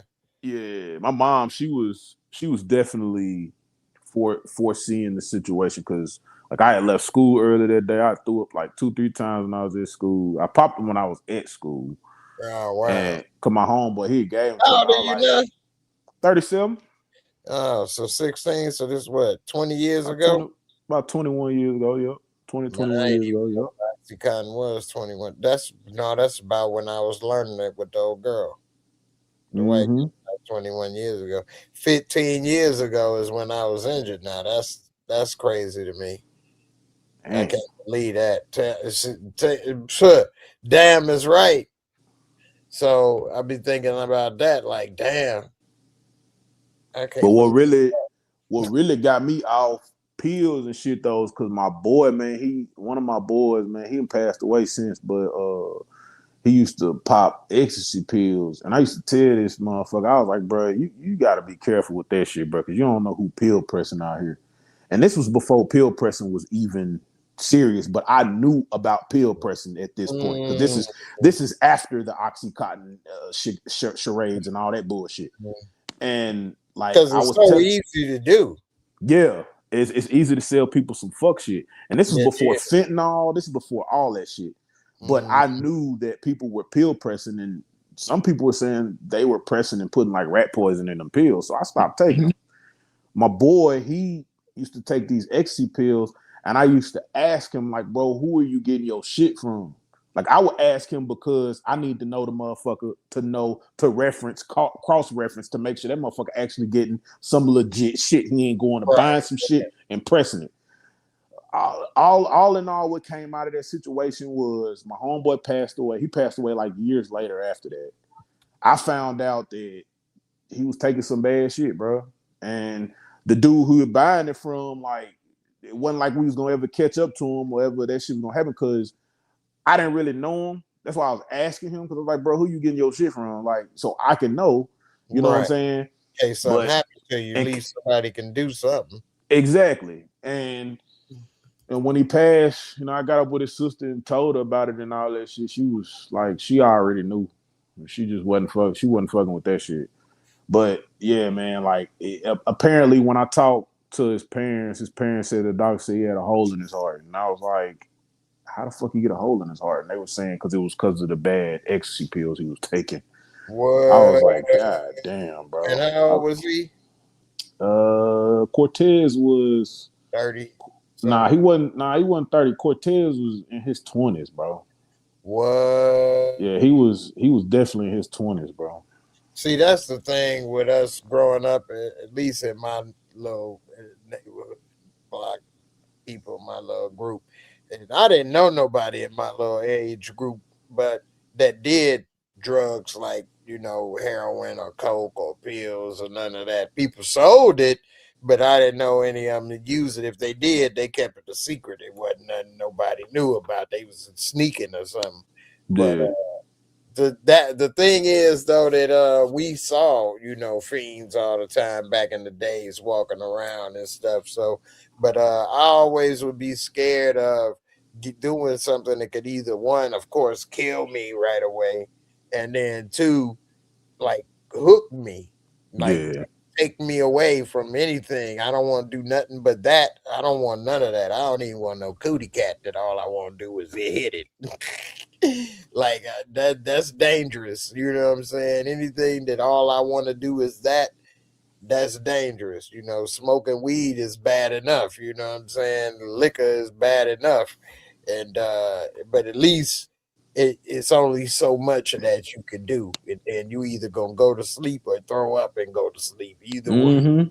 That's all that Oxycontin did, bro. Oxycontin, I ain't gonna lie, I got the best sleep, but being woke up like every few 30 to 45 minutes with throwing up and shit, I wasn't with that. I was like, nah, I can't do that shit, bro. You was young too, and also it's not for you. You wasn't prescribed that. So I'm saying, I never took a pill ever in my life until after I was injured. Then I've been taking all kind of stuff. I've been taking Oxycontin for 15 years now. But I've never been high, never been euphoric. Do I seem high or euphoric now? Now I did used to throw up, but that's because I got to take a bunch of pills. I went from never taking no pills to literally waking up the next day taking like 13 pills twice a day. And so I had to take all kind of stuff. But the thing with that is it's made for somebody in my situation. So it lasts 12 hours. So I only take 2 pills a day. I just hate how them motherfucking. Bro, this ain't no, bro. Listen, bro, I don't hate people, bro, but it's certain people. It's a certain demographic of people that can go in the doctor's office and be like, "Hey, doc, my fucking left foot hurts right now. Can I fucking get a script or some pills?" Like, man, get your bitch ass out of here, man. Get the fuck out, man. You a fucking junkie, man. Get out of here. And the doctors, they'll give them that shit just cause they come in there with the sob story. Man, I gotta drive my Meemaw, my Peepaw to the doctor's office tomorrow, man, and I ain't got no feeling in my left foot, doctor. I need some pills, doctor. I'm like, and they gonna give it to him. I'm like, bro, this motherfucker is finna cause a 24-car pileup on the highway. If you give this nigga these pills, bro, he finna kill 10 people before he leave this motherfucker. Don't do that shit, bro. Like I didn't even have a damn doctor before I got injured. I didn't even have health insurance. Damn. I was 33. I didn't even have health insurance. Mhm. I had just started working at FedEx so I could get health insurance, and then I got in the accident before it kicked in, and I even got any. Damn. And they fired me. Man, I'd have sued the fuck out of FedEx. I'd be like, man, what the No, fuck, bro? right? I was in a life-threatening injury, and y'all gonna fire me, bro? It's like, yeah, but you did a no call, no show. I'm like, I was in a damn hospital. I'm still in the hospital. They gonna pan to your body and your whole body bandaged up. You can't I move your know, right? arms, your legs. All you can move is your head, left and right. You can barely do that shit. Like, what the fuck am I gonna do, nigga? Like, I know. They like, you should have tried to call. Could have showed up. Could have answered the phones. that's crazy, bro. But no, man, I didn't want to take any of that stuff because when they started to give me all that stuff, I actually told them, no, don't do that. And they like, yeah, but you got to do this. Otherwise, you're going to be in a lot of pain and this and that, which I still be having a lot of pain and things. But I had knew about what the stuff, it had a bad rap already for the most part. So I didn't want to, but I will say, it ain't never gave me any effects other than some actual help with dealing with, what I got to go through. And even that doesn't take you down to zero. Like, no, I'm in pain now. It's always there, but it makes it where I can at least go and manage through, you know what I'm saying? And through the day, but Yeah. no, it don't. The only thing that I do question is that it lasts 12 hours, and like when that time is up, like I don't even need to look at the watch or nothing. Like I can feel it like wearing off, or the time is up. And I Yeah. wonder, like, am I still really in pain, or is this like now a combination of withdrawal from this stuff? Like 15 years, I'm still really that hurt, like sore. Yeah. I'd be wondering. But I ain't ready to try to stop taking and go through. I ain't ready to find out though. I just wonder, and that's enough, it's a wonder. Hope I don't have to find out, to be real with you, because How your physical therapy going, man? You still doing physical therapy for anything? nah. I ain't had physical therapy shoot in like 15 years, man. They won't give you none after you go through the initial stuff. They like, yeah, well, your situation ain't gonna improve more. So we showed you what you can. You gotta take what we showed you with you and keep it up. And that was good it. luck. Good luck, my nigga. Pretty I'll much. let get your roll on, nigga. That's crazy, bro. Hey, for real. They like, all right, you free. Use the visa free, massa. I just was pushed out in the street with a cup.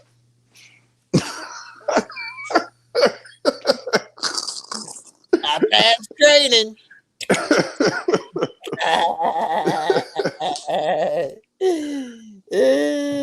Shoot. I should use that one on my show. Man, funny as shit. Yeah, man. But yeah, man, that the shot was pretty good though, man. I like the shot for what it's worth. They're doing a good job on it this season. Yeah, it don't seem like they wrapping it up in a way. It seems like it's gonna be another season. It's sad. It's the end of it, but see how I could have sworn they said it was gonna be like 2 parts to this season too. I was thinking they was finna go all out. I could have sworn they said some shit alluding to that or something. Oh, maybe I was thought seeing it some was shit. too. I thought it was gonna be 2 parts. Yeah. Well, you know I so much didn't about think it, man. many episodes. I'm looking it up on IMDb now. Even though that ain't always 100%. Sound like somebody loading up somebody over there ready for war. Nah, I'm stabbing a fucking plastic bottle, bro. I'm trying to make some shit. I knew I heard some Or violence. savage stuff. Yeah, my fault, man. I knew I heard Yeah, God. All right, there we go. you need some bubble wrap. What you think about that punk ass NBA trading Jaylen Brown, man, and doing these weak moves? Man, They I love said, it, man. I they love it, said, bro. I would really like it if LeBron goes ahead and announces his retirement. That'll make me feel a whole lot better about the he need NBA. to But say he gonna play for the Heat. everybody's saying that, bro. But I'm like, bro, LeBron just need to fucking retire, bro. Because what's gonna end up happening is we're gonna do all of this shit where he like, oh, I'm gonna make the decision. He gonna make his goddamn decision. He gonna go out there and play probably like 20 games. He gonna tear his goddamn Achilles, and then he gonna end up having to retire any motherfucking way. So it's like, bro, you should have just did that shit from jump, bro. Like, He should have retired this year. He should have announced. yeah, for sure, for sure. Yeah, truth be told. I don't I want to mean, see he this in what, motherfucker. 24 years? It'll 20, be, I 23 think it's 23. Yeah, I think it'll be 24 after this season though. Come on, man. Yeah, that's too much, bro. Like, go sit That's a your ass down, bro. long time. Stephen That's A. like, talking about some. Stephen A. talking about some. He think he trying to make it to year 25. I said he ain't gonna make it, nigga. I said, do you see? Do you watch? If you watch how Shaq left the game, how Kobe left the game, all the great motherfuckers, how they left the game, bro. They left because of an injury. This is like bound to happen to him. Like, so if he stays and tries to play, what a lot of teams got to understand is that he's probably only gonna be there for a fucking year, and then the media presence is going to be way higher because everybody's assuming that he's probably going to do like a last stand, like what Jordan did. So they wherever he already goes, announced that he gonna have a film crew, which is why he's probably not got signed yet because of what you said with the media presence and the film crew distraction stuff. Yep, that's a distraction for a lot of teams, bro. That ain't gonna help them win. What the fuck? That's true, especially since this is the problem when you switch teams so much. When you get old, you don't have a home no more, really. You burned Cleveland after you won them the chip. You left their ass. If you'd have stayed, they'd be ready to do whatever you wanted right now, like they did for Kobe. They probably would have won another one by now because Cleveland went and got all of the pieces that would make LeBron James happy. That's why I was thinking he was going to go back sooner than I thought he was going to go back maybe like 2 or 3 years ago. Because I was like, boy, Cleveland is man, they stacking up. I said, this is like the dream team for LeBron right here. But they went and got Donovan Mitchell, and then they had a couple other pieces there. I was like, yeah, they ain't getting LeBron. Fuck that. Right? He still I think it's down to Cleveland and Miami right now. Yeah. But still, he's so old now, and the way he's done things, he's more of a liability to a team. They're not trying to have no 40-some-year-old man. They try to have the ball in his hands and cater the offense through him. He's going to be gone the very next year. That's pushing your young boys back a year. And this is 24th year. He gonna know you got to have somebody 25 years old on the team, and that means they was 1 year old when he entered the league. Like, who can talk to him? You got what, a 27, 28-year-old player on the team? They was only 4 years old when he entered the league. Like, he's not gonna respect nobody. He don't respect Luka. Luka better than him. Yeah, that's true, bro. You know what I'm saying? And truth be told, Luka might be better than LeBron all the way around, period. He can score better than LeBron. It's just at bare minimum just as good. He can pass at bare minimum just as good. And he can rebound bare minimum just as good. It may not look as flashy. It may not look as nice, but the numbers say something different. Mm-hmm. You know what I'm saying? Yeah. You know, they defense, neither one of them is an all defensive team player. You know what I'm saying? LeBron had some good defensive seasons, but that was in his prime, though, bro. It ain't right. That's far from and now, that's though. the games, not seasons. Stretches. I give him stretches, but he never made an all defensive team. Not the first or the second team, even when he was with the Heat. No, that's true though. Yeah, Mike and did how it you many described it times. was right though, because I mean he just had stretches of good defense, good Yeah. defensive possessions. Yeah. And you know, being 6'8", 240, you always gonna be a presence in somebody's face. But if he tried, he could have been the greatest defender that ever lived. You know what I'm saying? If he wanted to, just like KD could have been. KD sucks. KD ruined his whole legacy, just like Paul George. Yeah, I don't like KD, bro. No, I don't like KD either, man. He trash, man. Trash. And I think he undercover brother.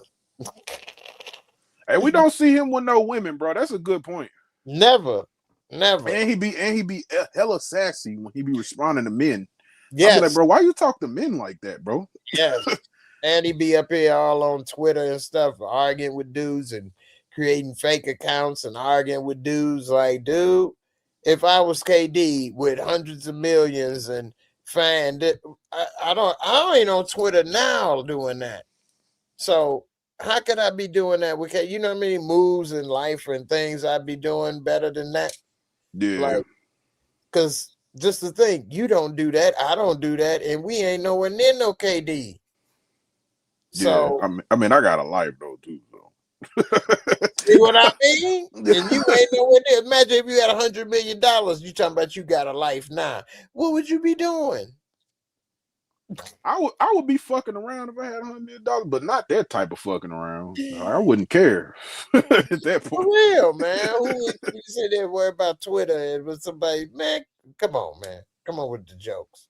He's always been like a beta to me, and then like my team is Golden State, so when he came to Golden State, of course, as a fan, I appreciated his contribution, but did we need him? No, we really didn't.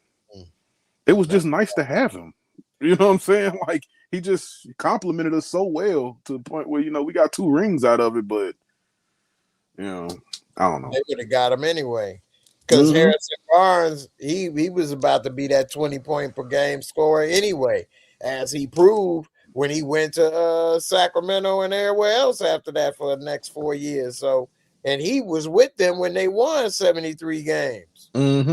Harrison Barnes was about to be the #1 draft pick, but then they had to make him, wait till they 19, and he slid to like 7 or something. But Harrison Barnes, man, he could ball. Yeah, definitely. Yeah, he a poor man's KD, but they didn't need a KD. Nah, we had Iguodala coming off the bench, bro. We really need KD at all, bro. And not only that, Steph had just elevated his game to 30 points a game before KD came, and once KD came, he dropped down to 25, and Clay was at around like 22. But if KD didn't come, Steph would have stayed at around 30. Clay would have been at around 25. And you would have had Harrison Barnes at around 18, 20. I can make an argument that those 2 years that KD came and played with us, the 2 years that we won with KD, if we didn't have KD, it probably would have been a little bit tougher because Cleveland did have tough teams those years, bro. Oh, absolutely. Yeah. Absolutely. I mean, KD made it easy because he would miss games and people miss games, but when they all on the court, like, come on, you can't playing everybody straight. You couldn't double nobody. It's just there was too many mismatches with all them shooters and stuff. But they all sacrifice a little for KD, but he's so efficient. But like Draymond Green, he even was at like 15, 14 points a game, and then KD came, he was down to like 10. But it made the game easier for them. He even asked for that, but that was his prime years too. He ain't never got up to 10 points a game since, bro. Like that, yeah. The year before, the year we won 73, we went 73-9. Yeah, Draymond that was the highest he was averaging, bro. He was on fire. Yeah, for sure. He ain't never been the same, though. That ruined his trajectory because he would have probably got up to 18 a game, maybe at least 16, had KD never showed up. But it's crazy because Draymond used to be a crazy scorer when he played in Michigan, bro. Yeah, but Michigan State college a little bit. He was a big man amongst boys down there. Yeah, but Draymond, he a little overrated in my opinion because they got him as like a modern Rodman, but he never did anything good enough to be that. Like Rodman rebounded so good. Like Dre didn't rebound that good, 7. He passed decent for his size, but now the big men are way better at passing than him. His 7 Yeah, just ain't shit. You know what I'm saying? That's not. yeah. And Also, his too, score is great. it's easy to jump into that role that he played in when you realize your point guard is a fucking god tier shooter.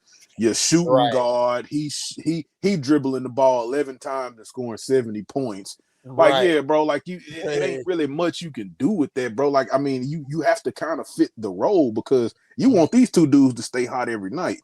Right. And you get yours off the glass. Like that's the reason why he became like the main tempo guy, because he was getting his shit off the glass and running right his ass up the court. He can outrun the traditional big men of the day back then. Yep. He had muscle, but now everybody play that style, and the league caught up with him. You know what I mean? Mm-hmm. So, Oh yeah. now He dated. yeah, He dated like a motherfucker now. he is dated. And another thing, he got all that gray in his beard and hair too. Like when you gray, retire. It's over. Your ass is looking old as hell. You gray. He's really gray. Draymond Green is really gray. Yeah. Them Like, boys. dude, it's over, man. It's over. I ain't never seen nobody, even back in the day, that damn gray on the court. They would retire at like 35 back in the day. That was a long career. If you like 35, 36.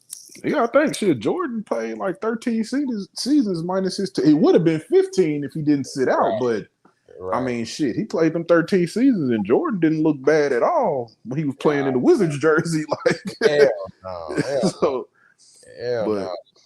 But he was Mike. He didn't have no hair. That's a good thing. you look younger, longer. You know. So, hey. Yeah, man. Hey, I'm about to wrap it up, fellas. Though, man, it was good talking to y'all, man. Shit, what I need show? a basketball show. Before we go, man, Wanted to talk a little bit about Raising Canaan if you ever had time, but shit, dude, I guess we'll talk about it next week or something. I'm gonna try to go live tomorrow again. I did Raising Canaan last night. You must have missed it. I missed it because I be over there with my UAN people, man. They be over there talking about it. We watch the show together and then we all jump off and talk about it. See, that's what I do.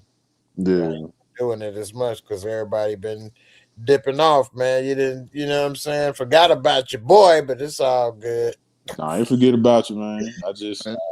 I can't be over here trying to outshine the master. That's what it is, man. This your shit, man. I'm just a guest here, bro. You feel me? I was starting to feel like, I was coming in, I was kicking my feet up, and then I think one night I came in this bitch, and you rolled in, and I was standing on the couch. I was like, damn, my bad, Jay, bro. I'm in this bitch acting too goddamn comfortable, bro. Let me remove myself. You all good, man. If I say you welcome, man.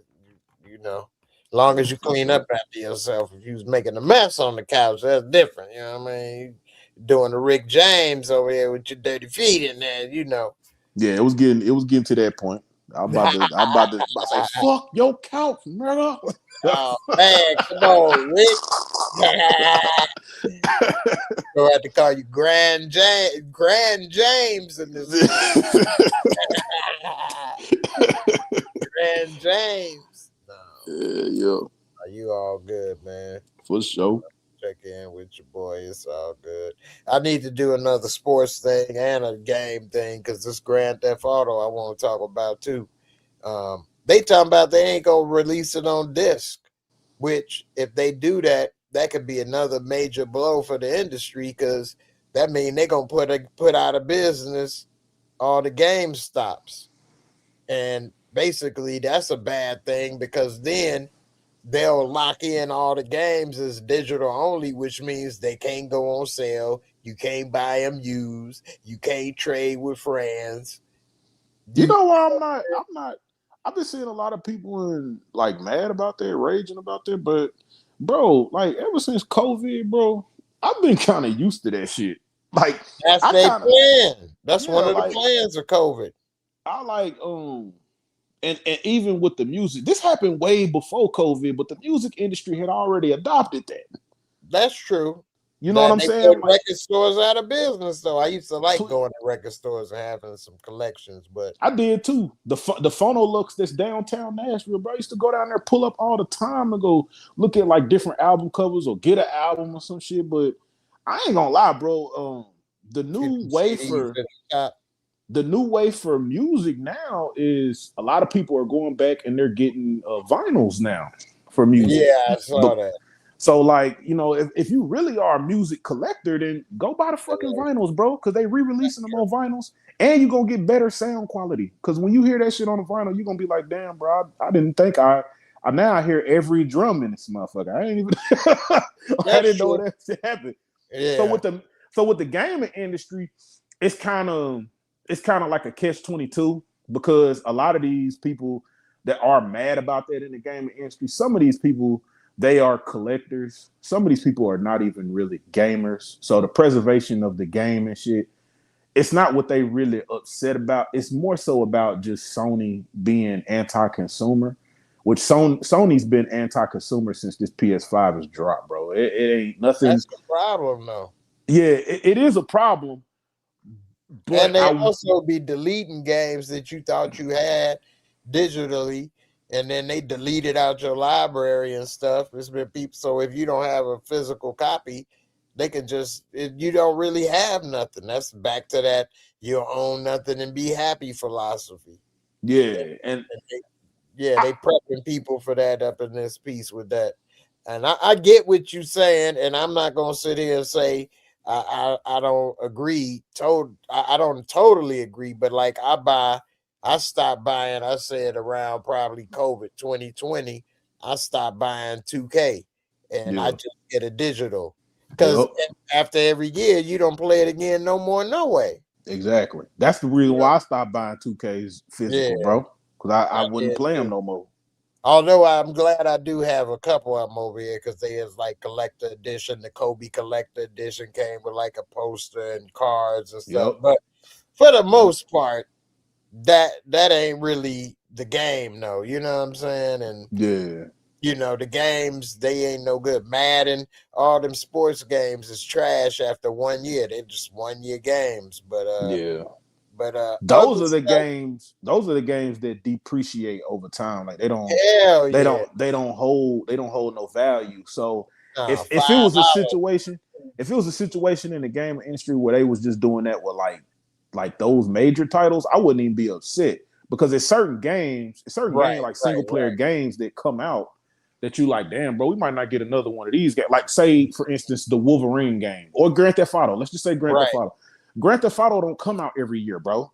right, So right. what would be y'all's purpose of not having a disc version for that? I don't get Exactly. that because y'all know people want to collect this shit. So The uh, main problem is this game is such a big game and it sets the standard now on so many other games, like they raising the price or they doing this or that, or even that whole digital money stuff. They kind of really made it go overboard where now everybody wants you to pay to play something, mm-hmm. but they afraid that they may set the standard that now no games are made anymore, and that would be harder on people. Like you can't give a game to nobody or trade it or all that crap. But uh, Yeah, I get it. With like you said, if they did it with sports games that ain't worth a damn no way, they should just do with like 2K. You just have to pay every year $100 and you just get the new copy or something, or they just update the rosters or something, or make all the changes because it's damn near the same game every year. You know what I'm saying? damn near, bro. The only Yeah, thing that be changing is like the motherfucking layout and shit in the game, really. real.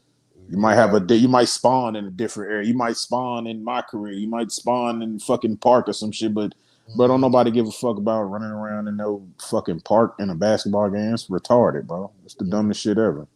Yeah, All right, for real. And this so another problem I got with digital. For example, Yvonne say, the prices are raised mostly due to tariffs. I know that's what they said with the PlayStation, the actual console. I don't know about the games, but even if it was the case, The games ain't getting raised from tariffs though. It ain't. I It ain't don't the think game. so. I'm not sure about that either. But even if it was the case, why are digital copies prices going up? It's not shipped. Yeah, you're They not should running out of always them. have been lower, at least $20 lower. You're not Yeah. making any packaging. You're not shipping. There's nobody in the factory putting stuff in boxes. You don't have to Well, pay here's FedEx. the here's the flip side to that though, Jay. They are cheaper. It's just not on PlayStation. Digital games are cheaper on PC, bro. What? Yes, if you had a PC, if you gamed on PC, bro, there's so many storefronts on PC where you ain't just Steam. You don't have to just use Steam on PC. There's another place on PC that you can go called GOG. You can go on there and buy any fucking game discounted. You can get you a discounted key and you'll have the game for life. You'll never have to repurchase or nothing. That they can't take the game away from you or nothing. So I think what people are getting caught up on is the fact that Sony's doing this. And I think it's because a lot of people have already committed to Sony. They weren't expecting this, which I have already been in the know about. Sony been doing anti-consumer. Bro, if I tell you that Sony has been doing anti-consumer practices since the PS5 dropped, you probably won't believe me. But I'm telling Oh you, it's no, I've fucking been true, bro. following it. No, I've Yeah, been I'm following it. telling You're you, it's right. fucking truth, bro. Yeah, Like, you know you're what I'm saying? 100% right. The only They thing, the started only out thing that they making have, this version of the PS5. Remember that? yeah, It was only going to be digital only at first, and everybody got mad. yep. So yeah, And then they but the came out, they problem had to is change it. Sony physical products division is in trouble because people don't buy TVs like they used to. It ain't nobody buying Walkmans and computers like they used to. The Mhm. phone people own so much, and it ain't the Sony phone. So What if Sony lose a lot of money from sales of what if stuff. what if I told you though, from a business aspect, right? If I told you this, that their digital storefront, their makeup of their digital storefront is about 84% of the world, bro. Mm. So if you got 84% of the world buying your shit digitally, I would probably make those adjustments too as a businessman and say, well, shit, these motherfuckers don't want to go buy the physical shit. So let's just up the digital shit. They want to keep spending money on digital shit. We just gonna up it up for them. So they ain't got to worry about it no more. You're right, but here's the problem with that. That's where I was going with it. So because they ain't doing good with physical stuff, they've been doing with the digital, which means they now are doing even more with it and leaning in it harder and doing anti-consumer because that's all they got now. And now, instead of coming up with new products, because they invented the Walkman, or like they came out with the PlayStation and stuff, instead of coming up with something else that people want, they just doubling down on this digital stuff, which is making people, upset. And they gonna probably ruin the market with digital stuff. Like you What say, it, people want records now. I, People want DVDs again. People want physical. People, they making a rebellion now because they went too heavy-handed with it. I don't see this is why I say I don't see no issue with it for me. It doesn't mean I'm like on the corporation side. I just understand business because anytime you want to have your own LLC, you want to create your own business, you got to put yourself in the mind of a businessman. What are some of the things that I'm willing to take on? What are some of the things that I'm willing to cut off? Right. I honestly think that it helps. Okay, so like See, what I they not said, diversified anymore. So if but that one sector goes bad, they all go bad. Before nah, they it were can't, it more can't, it can't for diversified Sony though, when they bro. had physical and It can't, digital. it can't though, bro. And this is just the reason why. Because when the PS5 did come out, it was such a high demand for it. They didn't have enough. Like they had operations split up where they have a factory over here that's just doing games and shit. But then they factory where they trying to get the consoles out, they not moving fast enough. So Right. if you take both of those factories and make them hardware factories for distribution, now you got twice the amount of product coming out for hardware sales. So us as consumers, shouldn't have to be worried about if scalpers are going to take up all the motherfucking consoles. Because remember, that was the thing when PS5 came out. Couldn't nobody get one. Everybody was saying, I can't get one because all the scalpers didn't got one. So in the mind of a business, I would say that if you see that the sales for like physical copies is not meeting this mark, or it's essentially hindering that, you might want to cut it out because this could be a temporary thing too. Sony has. Wait, Wait, hold on. The sales was not meeting the mark because they didn't have the supply. It's not that it wasn't the demand. So that's the thing with supply and demand with business. So the price with the Sony going up is because they couldn't produce enough. It's not that people didn't want it. So once they were able to produce, like you can go into Walmart right now and get a PlayStation. Now it's no more scalpers. Now Sony can get all of the money for their sales. So if they putting a lot of their product in these stores and it's just sitting there, that's it's not selling. But you can't play a PlayStation game without a PlayStation. So that don't affect it. Whether you buying a digital copy or not, you still need a PlayStation. So that don't affect it. That don't have anything to do with it. I'm saying okay, so if the PlayStation console itself has sold over 100 million consoles, a game that comes out, say like a game that's a PlayStation exclusive game, like a God of War or some shit, if that don't sell 100 million copies, you got those games sitting in stores collecting dust. You know what I'm saying? Like the demand is there. The demand is there for people to want them, but the games aren't selling at a high enough clip for them to get them out the stores, get them off the shelves. For either in the stores or in their distribution centers. I get it, but they don't produce 100 million games and then wait for people to buy it. They produce as demand goes. Every now and then you may see a little bit left over, but they won't mass produce a game before people start buying it and then realize, oh shit, we made 100 million. Ain't nobody buying them. Damn, we messed up. No, they may make, a couple 100,000 because they figure this game is one of the most popular and they know based off of, whatever. And then as the sales go and things come in, all right, put in an order to press another 10, 20,000 or put in another order for that. They do it as that. You wouldn't want to have all that inventory pressed ahead of time. I'm saying that because I think that's bad business. I think that's like the miscalculation. In the machine business, I wouldn't buy 1,000 Cokes and have it sitting on the shelf, and now it's going to take. That's a different business. Okay? What I'm saying though is that I think they miscalculated in their quarterlies. I think they miscalculated in their quarterlies on how they were producing their games because they are looking at the hardware sales. The motherfuckers at Sony they just looking at greed. They looking at we can cut out GameStop, and now nobody can ever resell a game, and we get all the money because you can only buy it through us.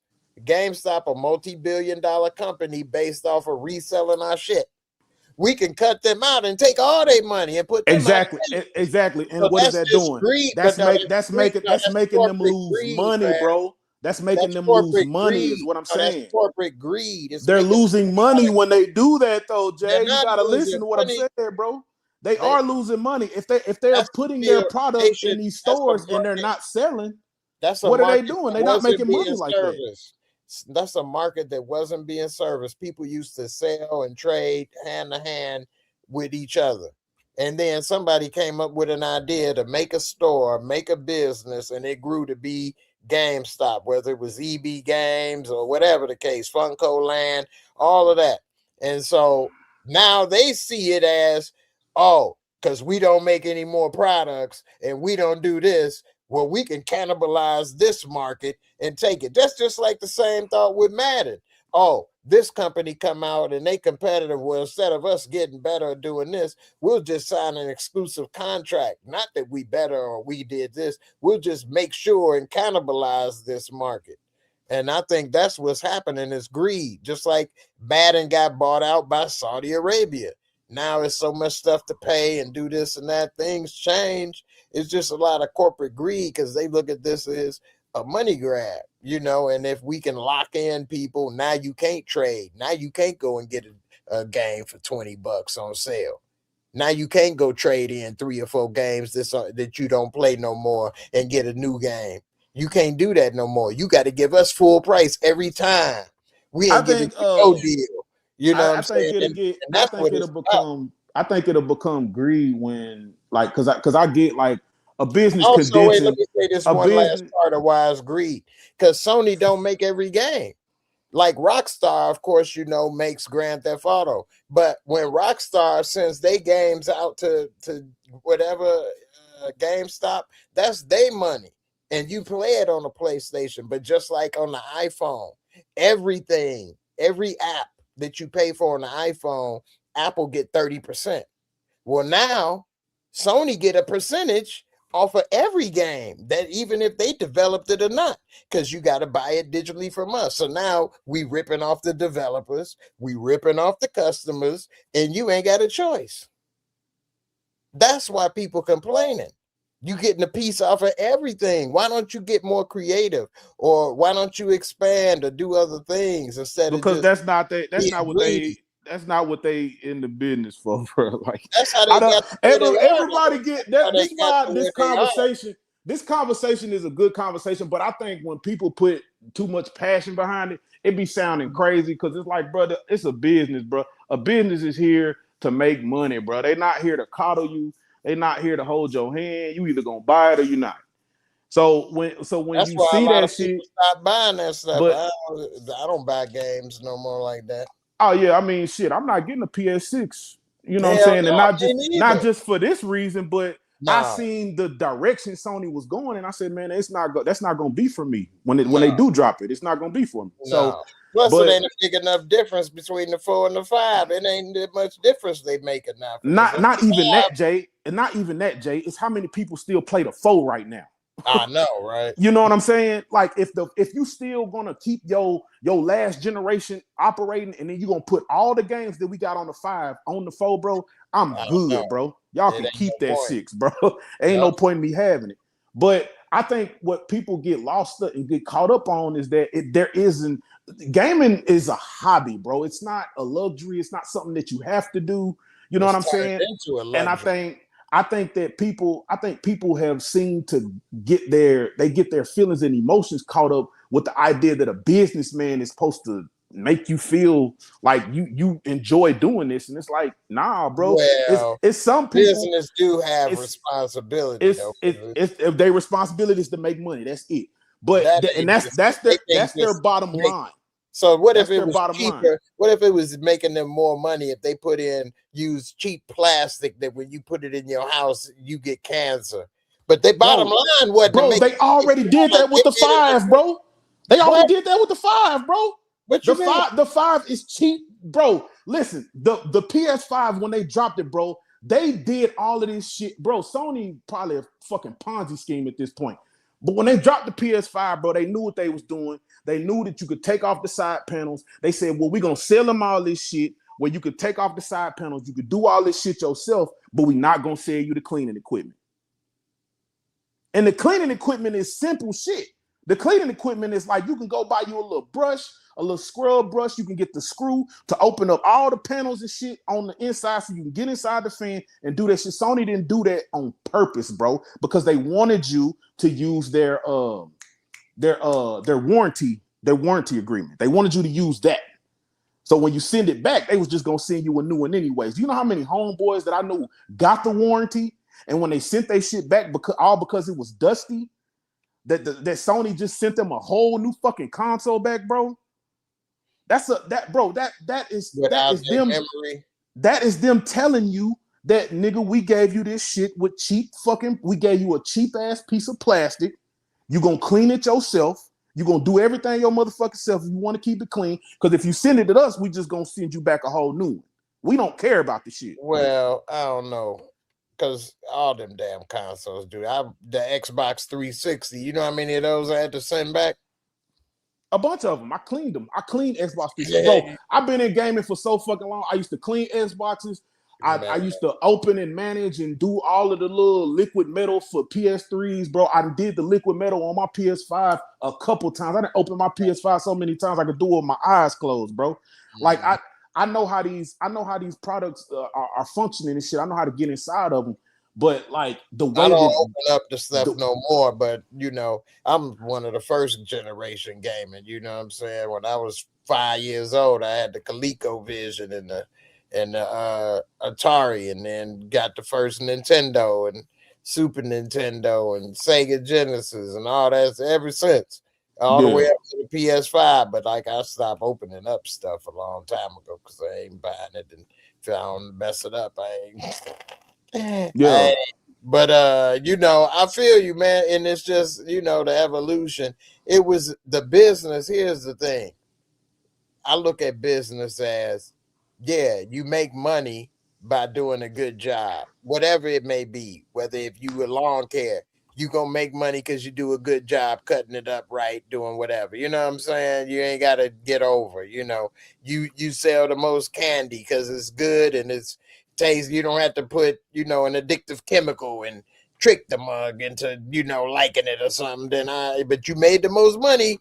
I don't like that type of stuff. Yeah, things happen, but I think they should have gotten in trouble if they did that or something. You know what I mean? Or like the shoes or something. They look the best, or people like them or whatever or something. You know. Now I say this. So based on how you feel, because I'm hearing how you talking right now. Did you cancel anything? Also, did you cancel your PlayStation Plus online or anything like that?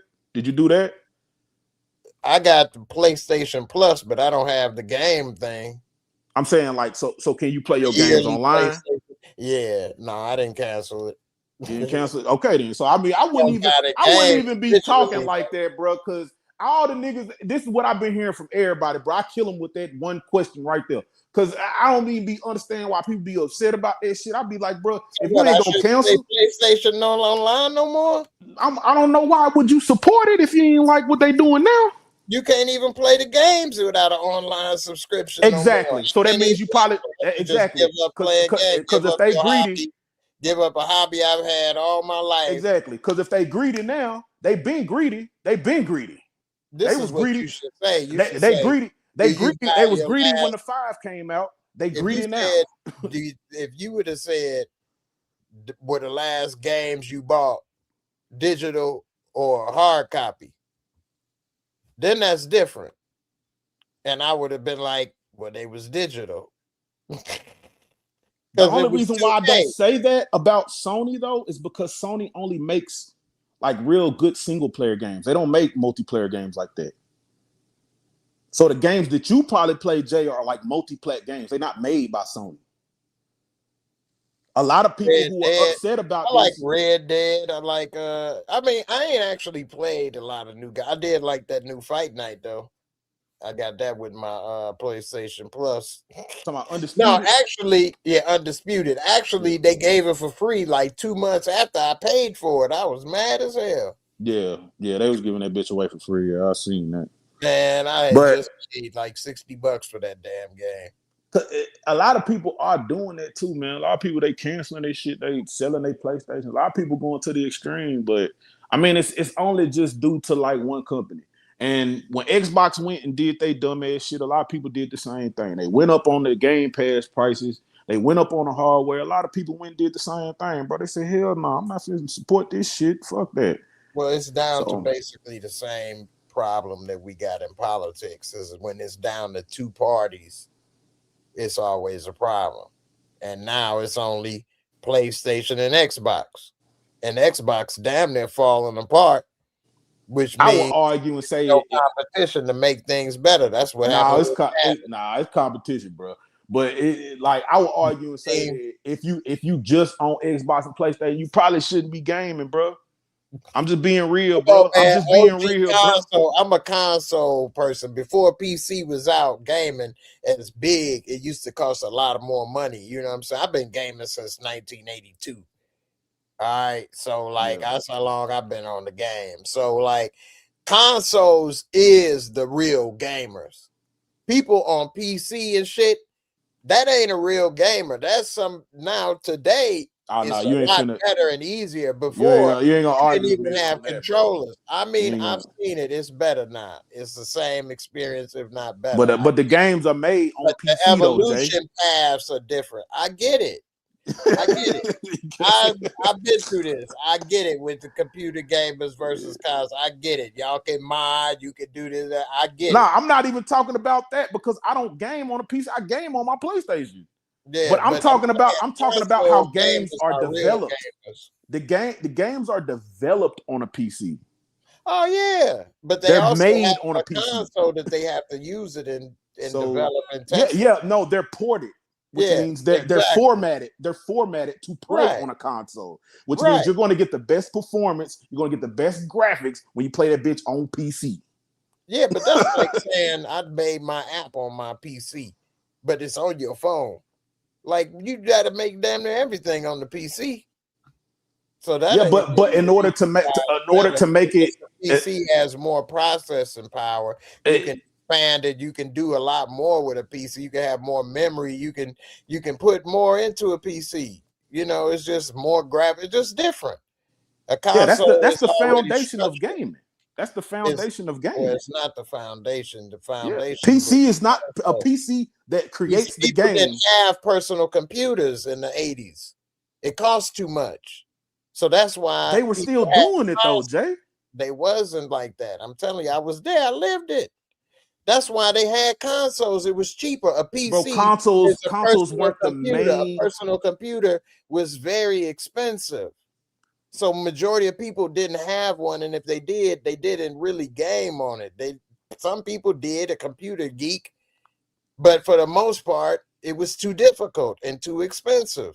As time has came, it's gotten cheaper and easier.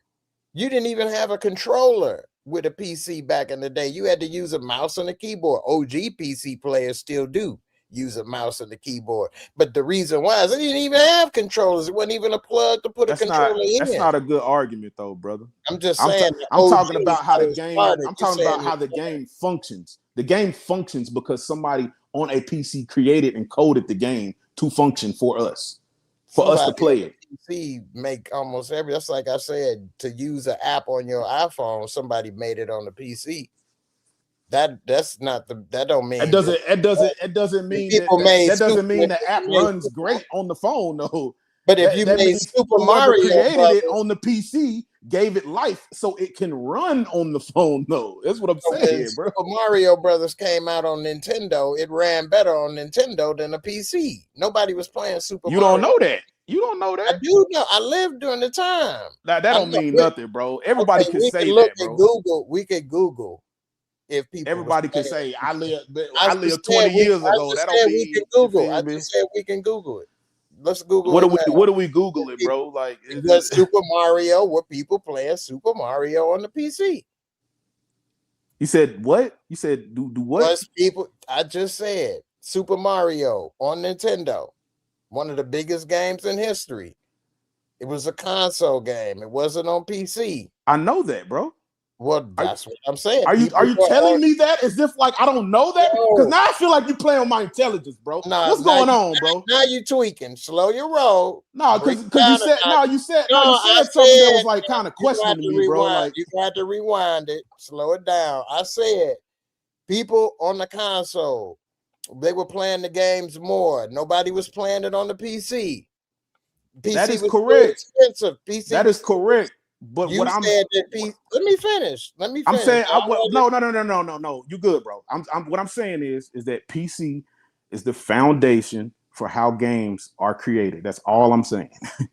So if there's a better place, if there is a place where you probably want to play a game to get the most refreshing experience, it would probably be on PC.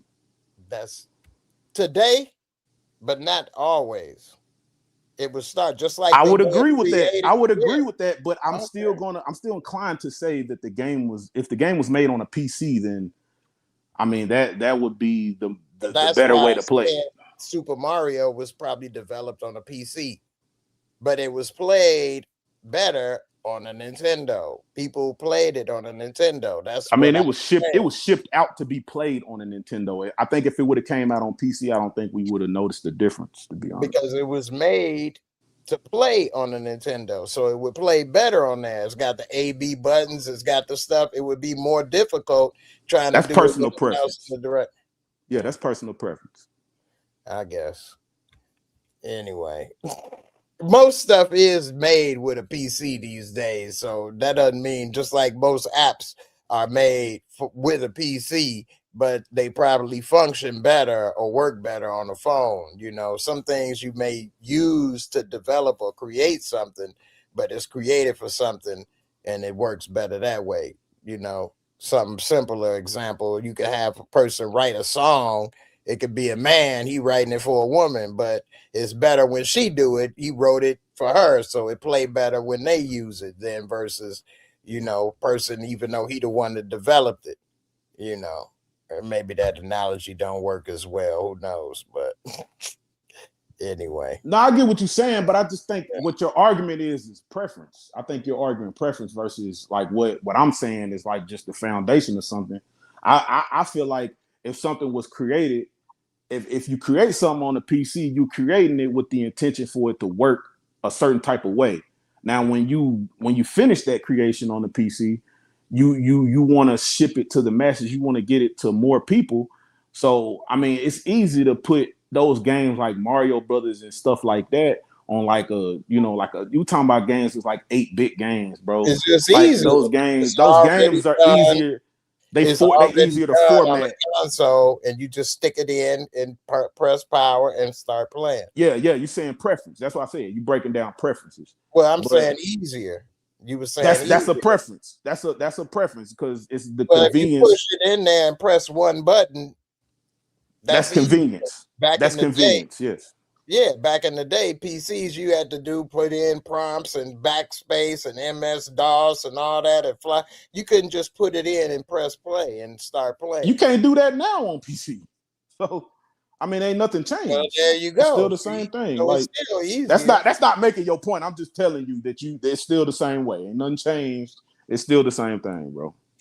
I mean, it's easier though. If that's like saying a BlackBerry versus an iPhone where you just touch the app versus typing in or and all of that, a touch is easier than a bunch of other button moves.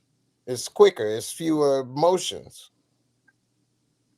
That ain't I me get making it up. what you're saying. I get what you're saying. Yeah, like a gun, one trigger pull is a lot easier than or loading up a bazooka. Or, what I'm saying? Some things is fewer motions. That's all. But I mean, not like the couple things is so difficult as ending the world or something. You know what I mean? I'm not trying to make it seem like it's so difficult. People do what they want to do if it's worth it to them. You know what I mean? And it ain't that difficult or hard to learn. You know what I mean? I ain't saying it like you need a degree. Yeah, You know what I'm saying? So anyway, it's crazy because I'm actually working with my people. We making the game right now, bro. that's what's up. See, you can do Developing the a lot game more now. with that. That's why if I would have had more money when I was into that younger and access, I probably would have got into that. And Yeah. then by the time I was older and things going on, life, paying $500 for a PS5 is a big investment. So it costs way more to build a really good computer. At least you got to come up with close to 1,800 from what I see. Yep.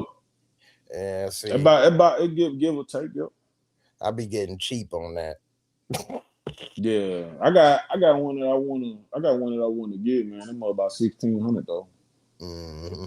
But again, it ain't like that's the most expensive thing in the world. You know what I mean? We all find ways to pay for what we pay for. You know what I'm saying? Yeah. I'm thinking Because I would argue. I I feel like we arguing like what we arguing is like we arguing preference, but I think we arguing where the our knowledge of those preferences, like how we see it. You know what I'm saying? Because your shit is like you like 20 years on me, and then mine's is like 20 years behind you. So I think it might be a generational thing that we arguing about. So it's like preferences and like how we see it. So, but nah, like I mean, You bro, look like at the foundation as because they use a computer to develop the game, then that's it. Whereas I'm looking at the foundation as what did people have in their hands? And the gaming business went out of business I because know. Atari came. Yeah, and then the PCs didn't revive it. Nintendo console. Nah, bro. I would argue and say Consoles. the arcades did, bro. Because I knew about the Okay. arcades. I knew about the arcades before I knew about console gaming. Arcades was around before the downfall, during, and after. Yeah. You know what I'm saying? They kept the interest going, Yeah. but it didn't set. I'm talking about the home market because people playing games at home wasn't a thing. And then, you know, it came with Atari and Coleco. It died because Atari oversaturated, made some mistakes. And then it came back a few years later with Nintendo. That's why they named it the entertainment system, because they didn't want it to be thought of as a gaming system. They trying to rebrand it, and that's why it was the NES. But it came out and it looked different, and it was supposed to, you know, change stuff, the cartridges and all. Anyway, not trying to go down it, but anyway, that's changed everything. You know what I'm saying? And you know, everybody knows the story since then with games still around and people play them in the house or whatever. But people eventually, as the PC came in the 90s, where it was more affordable and it was in color and easier to do, and you know, all of that with Windows, games became way more popular. And then as the internet came, people was internet gaming on PCs way before consoles. Definitely. Yeah. My Like, first I give them experience credit. I my first give them experience credit. playing online was on the PC, bro. Me too. Me Yeah. too. I mean, we was in college playing Quake, all networked together, all through each other, playing and come Yeah. out and be talking and smoking, all that. So it's got its ups and downs. Don't get me wrong, you know. And even then, it looked better than PlayStation. It was PlayStation 1, so you know it did I have things, but I speak to the people who have that argument in the situation of what's going on with Sony as like if you somebody that's a real big collector and like I've seen your collection is crazy, then yes, by all means, you need to be angry about this because you're a collector, you're a real collector. And you don't just collect PlayStation games, you collect all fucking games, not just PlayStation games. I know right. some dudes that have entire Dreamcast collections, bro. Like I'm talking about from top to bottom, and they See, probably all got every damn game with that shit. played though. All my collection I actually had played. Most of these dudes, I'm talking about play all that shit too, Jay. I'm not even gonna lie to you. Like I'm talking about like real hardcore gamer dudes. So like some of them dudes, like when they making their point about this whole situation, some of it sound logical, but some of it gets away from the idea of like why businesses do what they do. We don't like it. We get comfortable with the small things that they do. It's like Netflix. Netflix started off charging us $7.99. Hell, they damn near up to like $30 now. Man, We got comfortable with that $7.99, and then they just kept adding on dollars. They tell you, oh, we gonna add on $2. We don't own nothing. Because before we would buy movies and you'd have it on your shelf over here. Yeah. Now, because I ain't bought a movie at least 7-8 years before since COVID, I ain't bought a movie at least. They ain't making going to buy no movies enticing either. If all these movies is mediocre, that's true. You know what I'm saying? You don't want to put a bunch of mediocre in your damn house. Nah, I ain't buying that. So, and that's another reason why it make it easier to do a Netflix, because it ain't no movies you worth paying for. So I might as well just rent it another month. Well, I'm buying what I'm buying. And they so mediocre, they come out so fast. But then you don't have nothing. And if you don't pay, you can't watch nothing. And so the same thing. Well, you don't got nothing. So the same thing has affected Sony in the sense of their mediocre shit. People prop up, they hype up, they like it, they love it. You know, people stay on their ecosystem. This is a corporate greed situation to keep everybody locked into their ecosystem. But I think as a consumer, you don't have to stay there, bro. You don't, and to be honest, like you don't have to just play on PlayStation. A lot of the I would say you have to kind of judge that based off what exclusives that you are looking forward to on Sony, Xbox, Nintendo. You know what I'm saying? Because they all got exclusives that everybody want to play. You know what I'm saying? Like the next big game for Sony that's coming out is Wolverine. Everybody gonna go get Wolverine, bro. I ain't You know what even I'm saying? coming out. Oh, Yeah, wait a minute. I think I did know about that. it come out in September. So it's like I know all the people that's mad, and I'm talking to the people that collect and the I people don't that keep don't up collect with games. stuff like I used to the last few But years. but the people who collect and the people who don't collect, bro, like I just been telling them, bro, like, I mean, cancel your pre-order. Like, you know what I'm saying? Like, why are you gonna pre-order a game if you don't like the business model of what they're doing? You giving them money is telling them that you're okay with it. That is true. And that's with every business. Yep. Every business. That's why I take my money and elsewhere in a heartbeat. Don't Yeah. ever think I'm about to beg you to take my money. Never. Yeah. Never. I used to have to tell my son that, like, nah, we can go somewhere else. Yeah. You know. But yeah, man, I was gonna probably buy a copy of Grand Theft Auto, one of the very first copies, and not open it, and then maybe buy a digital copy and play that. But that would Yeah. be the only game I've ever done that for. Every game, like my cousin used to buy movies or games, like he bought Michael Jackson, This Is It, Blu-ray, didn't open it. He would buy stuff and save it and not open it. I never did that. I always would open stuff and use Yeah. it, whatever. But now I look on like eBay and stuff. If you got like an unopened copy of certain stuff, it's a lot worth. It's a lot worth a lot more. Worth a lot. Hey, bro. And that's what that's the beauty of gaming too, bro. It's like those people that collect a lot of games, bro. I be telling them, I be like, bro, you gotta open up a storefront, or you need to at least take your shit to fucking eBay, bro, because people are looking for certain games. Oh, Like yeah. it's a couple people I follow on YouTube now, man. They got storefronts. They got like mom and pop gaming stores, and It's man, one by my house. them Like businesses be booming. they do. You heard of It's Replay? Disc Replay. I was gonna ask if it was Retro Jake's shit, because I think Retro Jake is in fucking Indiana, bro. I forgot where in Indiana, but he is in Indiana. Sounds similar to basically Disc Replay. People Disc, bring in all type of discs to sell and buy and whatever. yeah, Yeah, yeah. man. I'm gonna see you that dude. I'm gonna see you the dude I'm talking about, because he definitely in Indiana. I've been wanting to go up there and check out his store and shit, because you got a big store. So. Yeah, man. Owning your stuff, man. Because then if you don't want to pay this month, or you tired of paying whatever, you know what I'm saying? You got your stuff, whether it's Yeah, games or music or movies or whatever. yeah. And, that's the thing they try to do is make it where we got to pay a subscription for your music every month with, whether it's iTunes or whatever radio you paying for, or you got to pay for your games every month for subscription. Man, they But about to start paying. They about to start making us pay for water, bro. We already pay for free water, but they about to that's why start they making us. polluting the water with the data centers. Because then you can't go get no clean water. And now it's so messed up because of the way the water and the rain cycle work with the humidity, and then it go up in the air and it make it rain and come back. Then it go back and go. That now the rain is polluted. So say you want to catch rainwater and drink it, They charging you. They charging you for that. No, it's contaminated.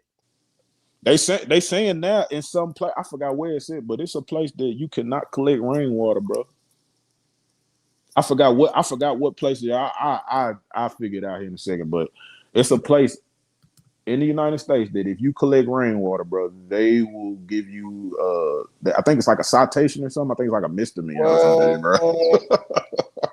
That's wild right there, man. So what they gonna go and what, man? We in trouble, y'all. Yeah. I mean, truth be told, we close to the end of this merry-go-round. You know what I mean? I know we didn't got into a bunch of tangents after the shot, but you know about the Euphrates River drying up? Euphrates. Yeah, the Euphrates River drying up. You don't Where know you? Where about that that? said? I don't. Yeah. What that said? You're saying Egypt. I want you to hit me up on Discord after you go on YouTube and see what's going on with the Euphrates River drying up and why is that important. Say, let me see, how could you find some good stuff on that? You probably want to say Bible reference to Euphrates River drying up. It's EUPHRATES. Oh, okay. I know how to spell that. Yeah, I know how to spell that. Yeah. I might have got a letter off, but that's closer to that. EUPH, Euphrates. EUPH. Yeah, I done seen Euphrates in the Bible before too. Yeah, but what's under the river and what's significant? What did the Bible predict about when it's gonna dry up? And what did it look like in 2020? And they got video of how high the river was in 2020 and what it looked like today. That's just 6 years. That ain't nothing. Hell, Yeah, LeBron been on the damn court for 24 years. Shit, 6 years ain't even the quarter of his damn career. Well, yeah. actually, it is, but but still, that ain't nothing. So, that's his first stint in Cleveland. Yeah, it's first rookie contract, right? Yeah, basically, Yeah, everybody take that first extension, right? I don't think yeah, nobody ever declined that yet, but yeah. man. Yeah, man, I'm gonna try to go live tomorrow, man. My mom in town, man, and so now I got Oh my mom shit. and dad here, man. So Oh man, nah, man. You spend time with your family, man. That's what y'all doing, man. You kick it with the fam, man. Hey, I'm gonna be here, man. yeah, I ain't man. going nowhere. Hey, man, a couple hours every now and then ain't that much on YouTube. I ain't like I be making a bunch of videos like I used to and stuff. It gets too time consuming and then you can be audience captured and stuff. And next thing you know, I'm in here making videos 12, 14 hours a day. Yeah, I've been through that years ago. I'm glad I kind of slowed down. I never was started this thinking I would be doing it long. Never had any ambitions to make a bunch of money or do famous and all that stuff. So when yeah, it was successful and things, that's great. But the amount of stuff and time it take, I can't really do that like that no more like that. So, yeah. no, That I shit, I don't. know that shit time consuming, bro. Yeah, it is. The editing is the problem. And I do have a thing that I could use that do the editing and make clips out of long stuff like or whatever, but out of lives at least. Uh, Yeah, but that you got to pay for. Not that it's the most expensive thing, but when you add up every little thing you got to pay for this stuff now, it used to not be that way. You know what I mean? And now, even if you a streamer on this, man, they coming for you. You got to pay for this. You got to pay for that. You got to do this. You got to do that. Pay this. Pay yeah, that. It's a business now. It's like the gold rush. The people that really got rich was the ones selling shovels and pickaxes. You know what I'm saying? It wasn't yeah, dudes getting the gold. You know what I mean? It was a million people thought they was gonna get the gold, so I sold 1,000,000 shovels and pickaxes. But out of that million, probably 1,000 of them actually got some. You know what I'm saying? yeah. Nah, But that's I'm true good. though. Yeah, that's like why they say the casino, the house always wins. You know what I'm saying? You may Hmm. make the money, but it's 1,000 more. Ain't gonna do nothing but donate. I seen some. I seen a clip where somebody won like 46 million in the they won 46 million in the casino, bro. But they they had to cash that lady out for a free steak dinner and 2.25. What? $2.25. Yes, bro. What happened? I She don't gave even it know, away? bro. It was like one of those meme. Well, it wasn't a meme, but it was AI? like one of those. Now, it wasn't AI. It was just one of those pictures where it showed you the picture because it was the lady. The lady took a picture and she put her face by the 46 million. So she hit a 46 million jackpot literally at the casino. but they didn't give her that much. Y'all better stay up out them casinos, bro. They be robbing the shit out y'all. I don't even know what I would do with my life if I won 46 million, the high of winning 46 million, and then they don't give me the money. Oh, I'd have been on the news, bro. Oh yeah, Oh, man. That oh my God. Oh man. the fire department would be out there trying to put that fire out. For real. Right? Yeah, out For there real. right now trying to put that fire. Hey man. Oh man. 46 million after taxes. Even if you took half, that's 23 million. Exactly. I could do something with that. Man, we all could. Yeah, I know that's right. I could do something with that. Get I clean. could do a thing or two with that. Get clean up out of here. I already know what you gonna do. You gonna go straight back to Panama, not come back. I could dig with that shit. I need to dig a salute at this man. I don't know if I would do that actually, but then again, well, one of the things I've been looking into, I might get me a private jet. Hey, because traveling on the planes ain't no joke, but if you got a jet, it is a little better. There's this one dude I be seeing, he buy and sell cars. He got him a little private jet. He be flying all over the country in to buy and sell cars. I'm like, what? He be on YouTube, John Clay Wolf. But it ain't no Rick Ross type jet or nothing like that. But he probably paid a couple $100,000 for it. Probably. That nigga got a point A to point B private jet. That's crazy. I know, right? I know. It ain't no Rick Ross painted type jet. If they showed them inside, they was kind of cramped a little bit. I'd have to take a few seats out. You know what I'm saying? Make it a little more comfy, but I get some type of private jet because you gotta have maintenance and gas and all that. That's why a lot of these do. They say Rick Ross going broke. You know what I'm saying? You got that private jet maintenance, and you gotta have a pilot and all that. This stuff start adding up. And the fucking gas, bro. I'm pretty sure it take about 20 to 50,000 to fill that motherfucker up, bro. Really, I might get two of them and had the other one flying, written out just to pay for the other one or something. Robbing Peter to pay Paul. Hey, for real. You gotta have something generating. Otherwise, just sitting there on the ground, ain't generating no money, cost of storage. This stuff start adding up.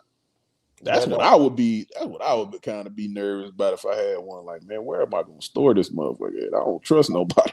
You got hangers and stuff. You could be good store, but I'd give me a little private jet, maybe 500,000 at the most. No more than $1 million. Hell, I got 23 of them, so I spend $1 million on the jet.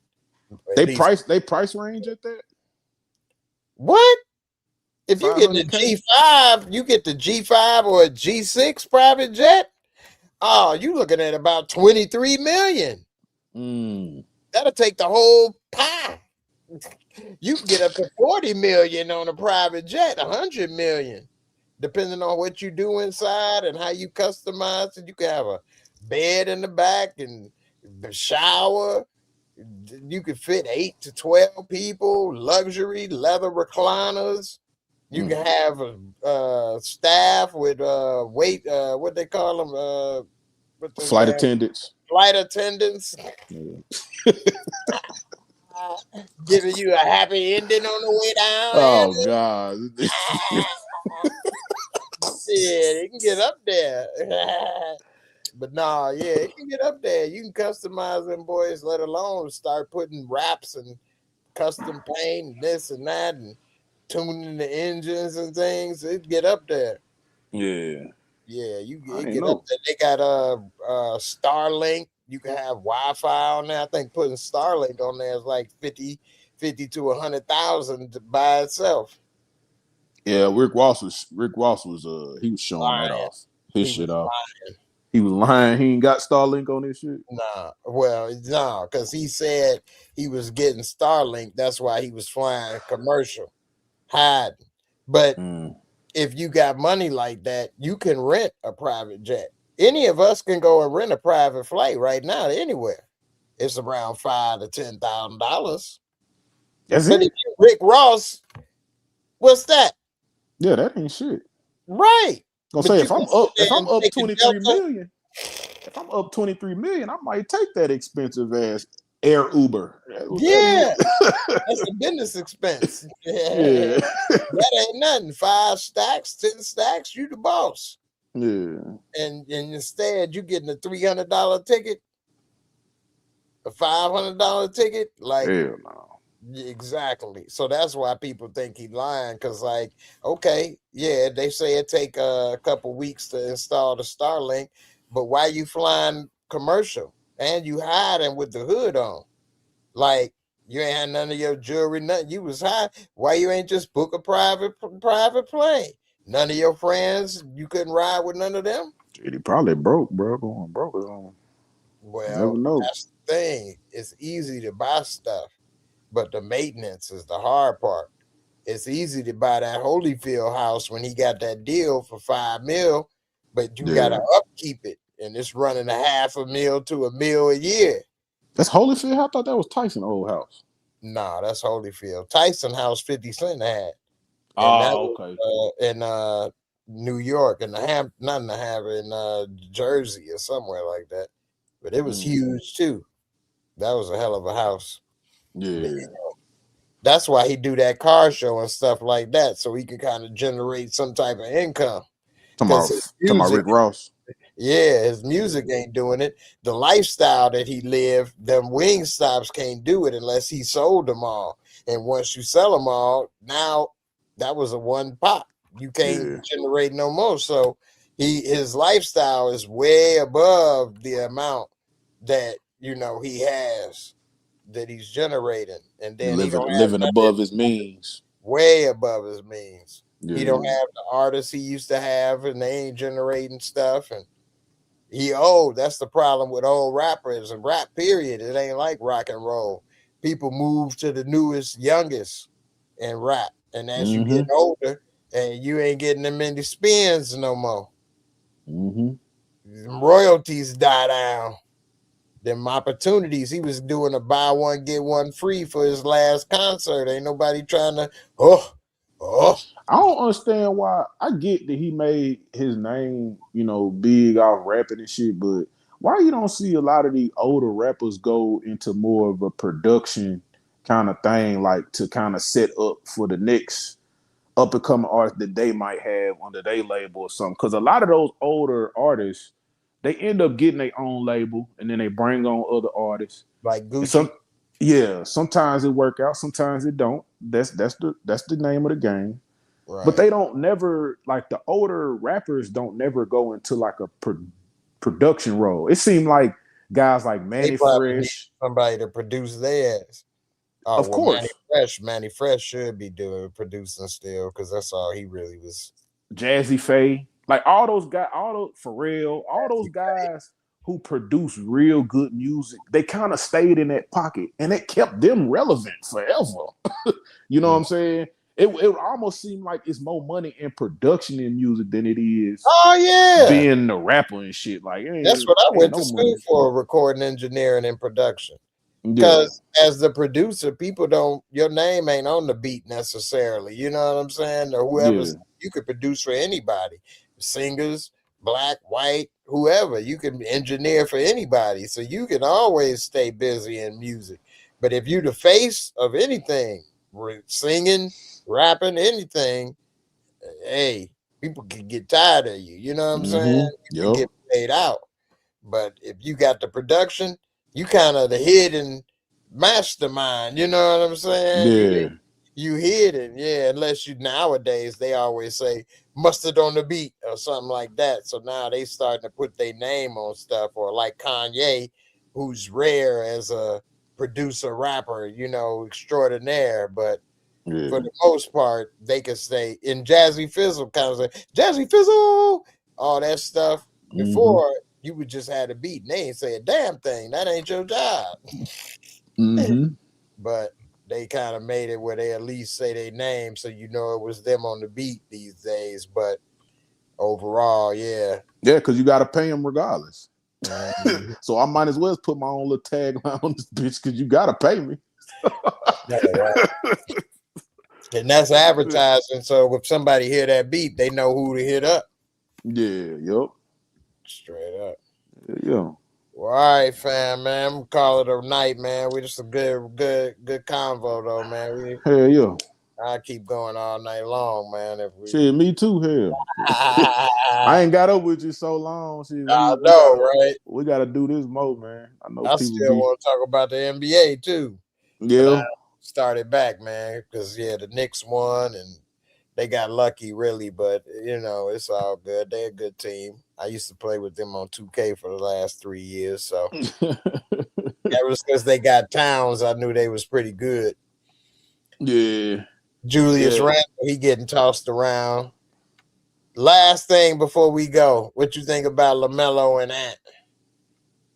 Man, that's gonna be a fun team to watch. That's gonna be a real fun team to watch. It's gonna take some of that pressure off of Ant with the ball handling and stuff, especially in close games. Yeah, and then like when Dante DiVincenzo come back, because he one of their shooters, because that's what they was talking about, like the shooting that they gonna have out there. I said, They might man, move Ant to the 3. they potentially could, yeah, because I could see DiVincenzo playing a 2. You know what I'm Yeah, saying? Yeah. And then Ant moving to the 3, yeah. That makes sense. that'd be pretty good. Then you could put J Mac at the 4, Rudy at the 5. J They Mac. could move Jaden Who's J? McDaniels. Oh yeah. Okay, yeah. I play with Minnesota now, so I've been playing with them for the last year on this last 2K. So Yeah. but I play center. Man, we dominated with me at the center and Rudy at power forward. You talking about the Twin Towers from hell right there, boy. out there, out there, out there exploiting it AI, man. Stop that. Get him, Rudy. Rudy on his last legs, though. They better figure something out before. So he already can't hang with Jokic and all them big boys out there. So I was slightly surprised to see how he fared up against Wemby though. But he tried against Wemby this time. He knew that everybody was watching him. Yeah, he really did work against Wemby, but Wemby got him still. But he was trying though. Yeah, I think his kryptonite. Wemby, though he checked his ass though.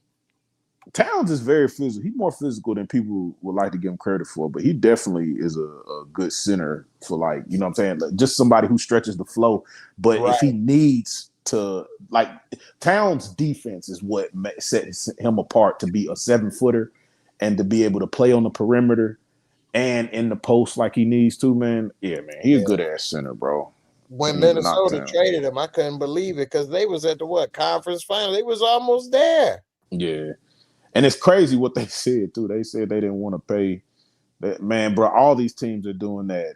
Brad Stevens just came out and said that about the Celtics. They don't want to pay these guys $200 million plus on the same team, which, I mean, that makes sense. I mean, your cap is going to be, your luxury tax is going to be well over because you're paying these two dudes damn near like 7%. Yeah, like 70% of the money. So it's like, yeah, nah, we don't want to do that no more. It's almost a damn death sentence. That's why Jalen Brunson was smart not to take all the money. Because if you take all the money, they either gonna trade you eventually, or you won't have no squad around you and you'll be miserable. Mm-hmm.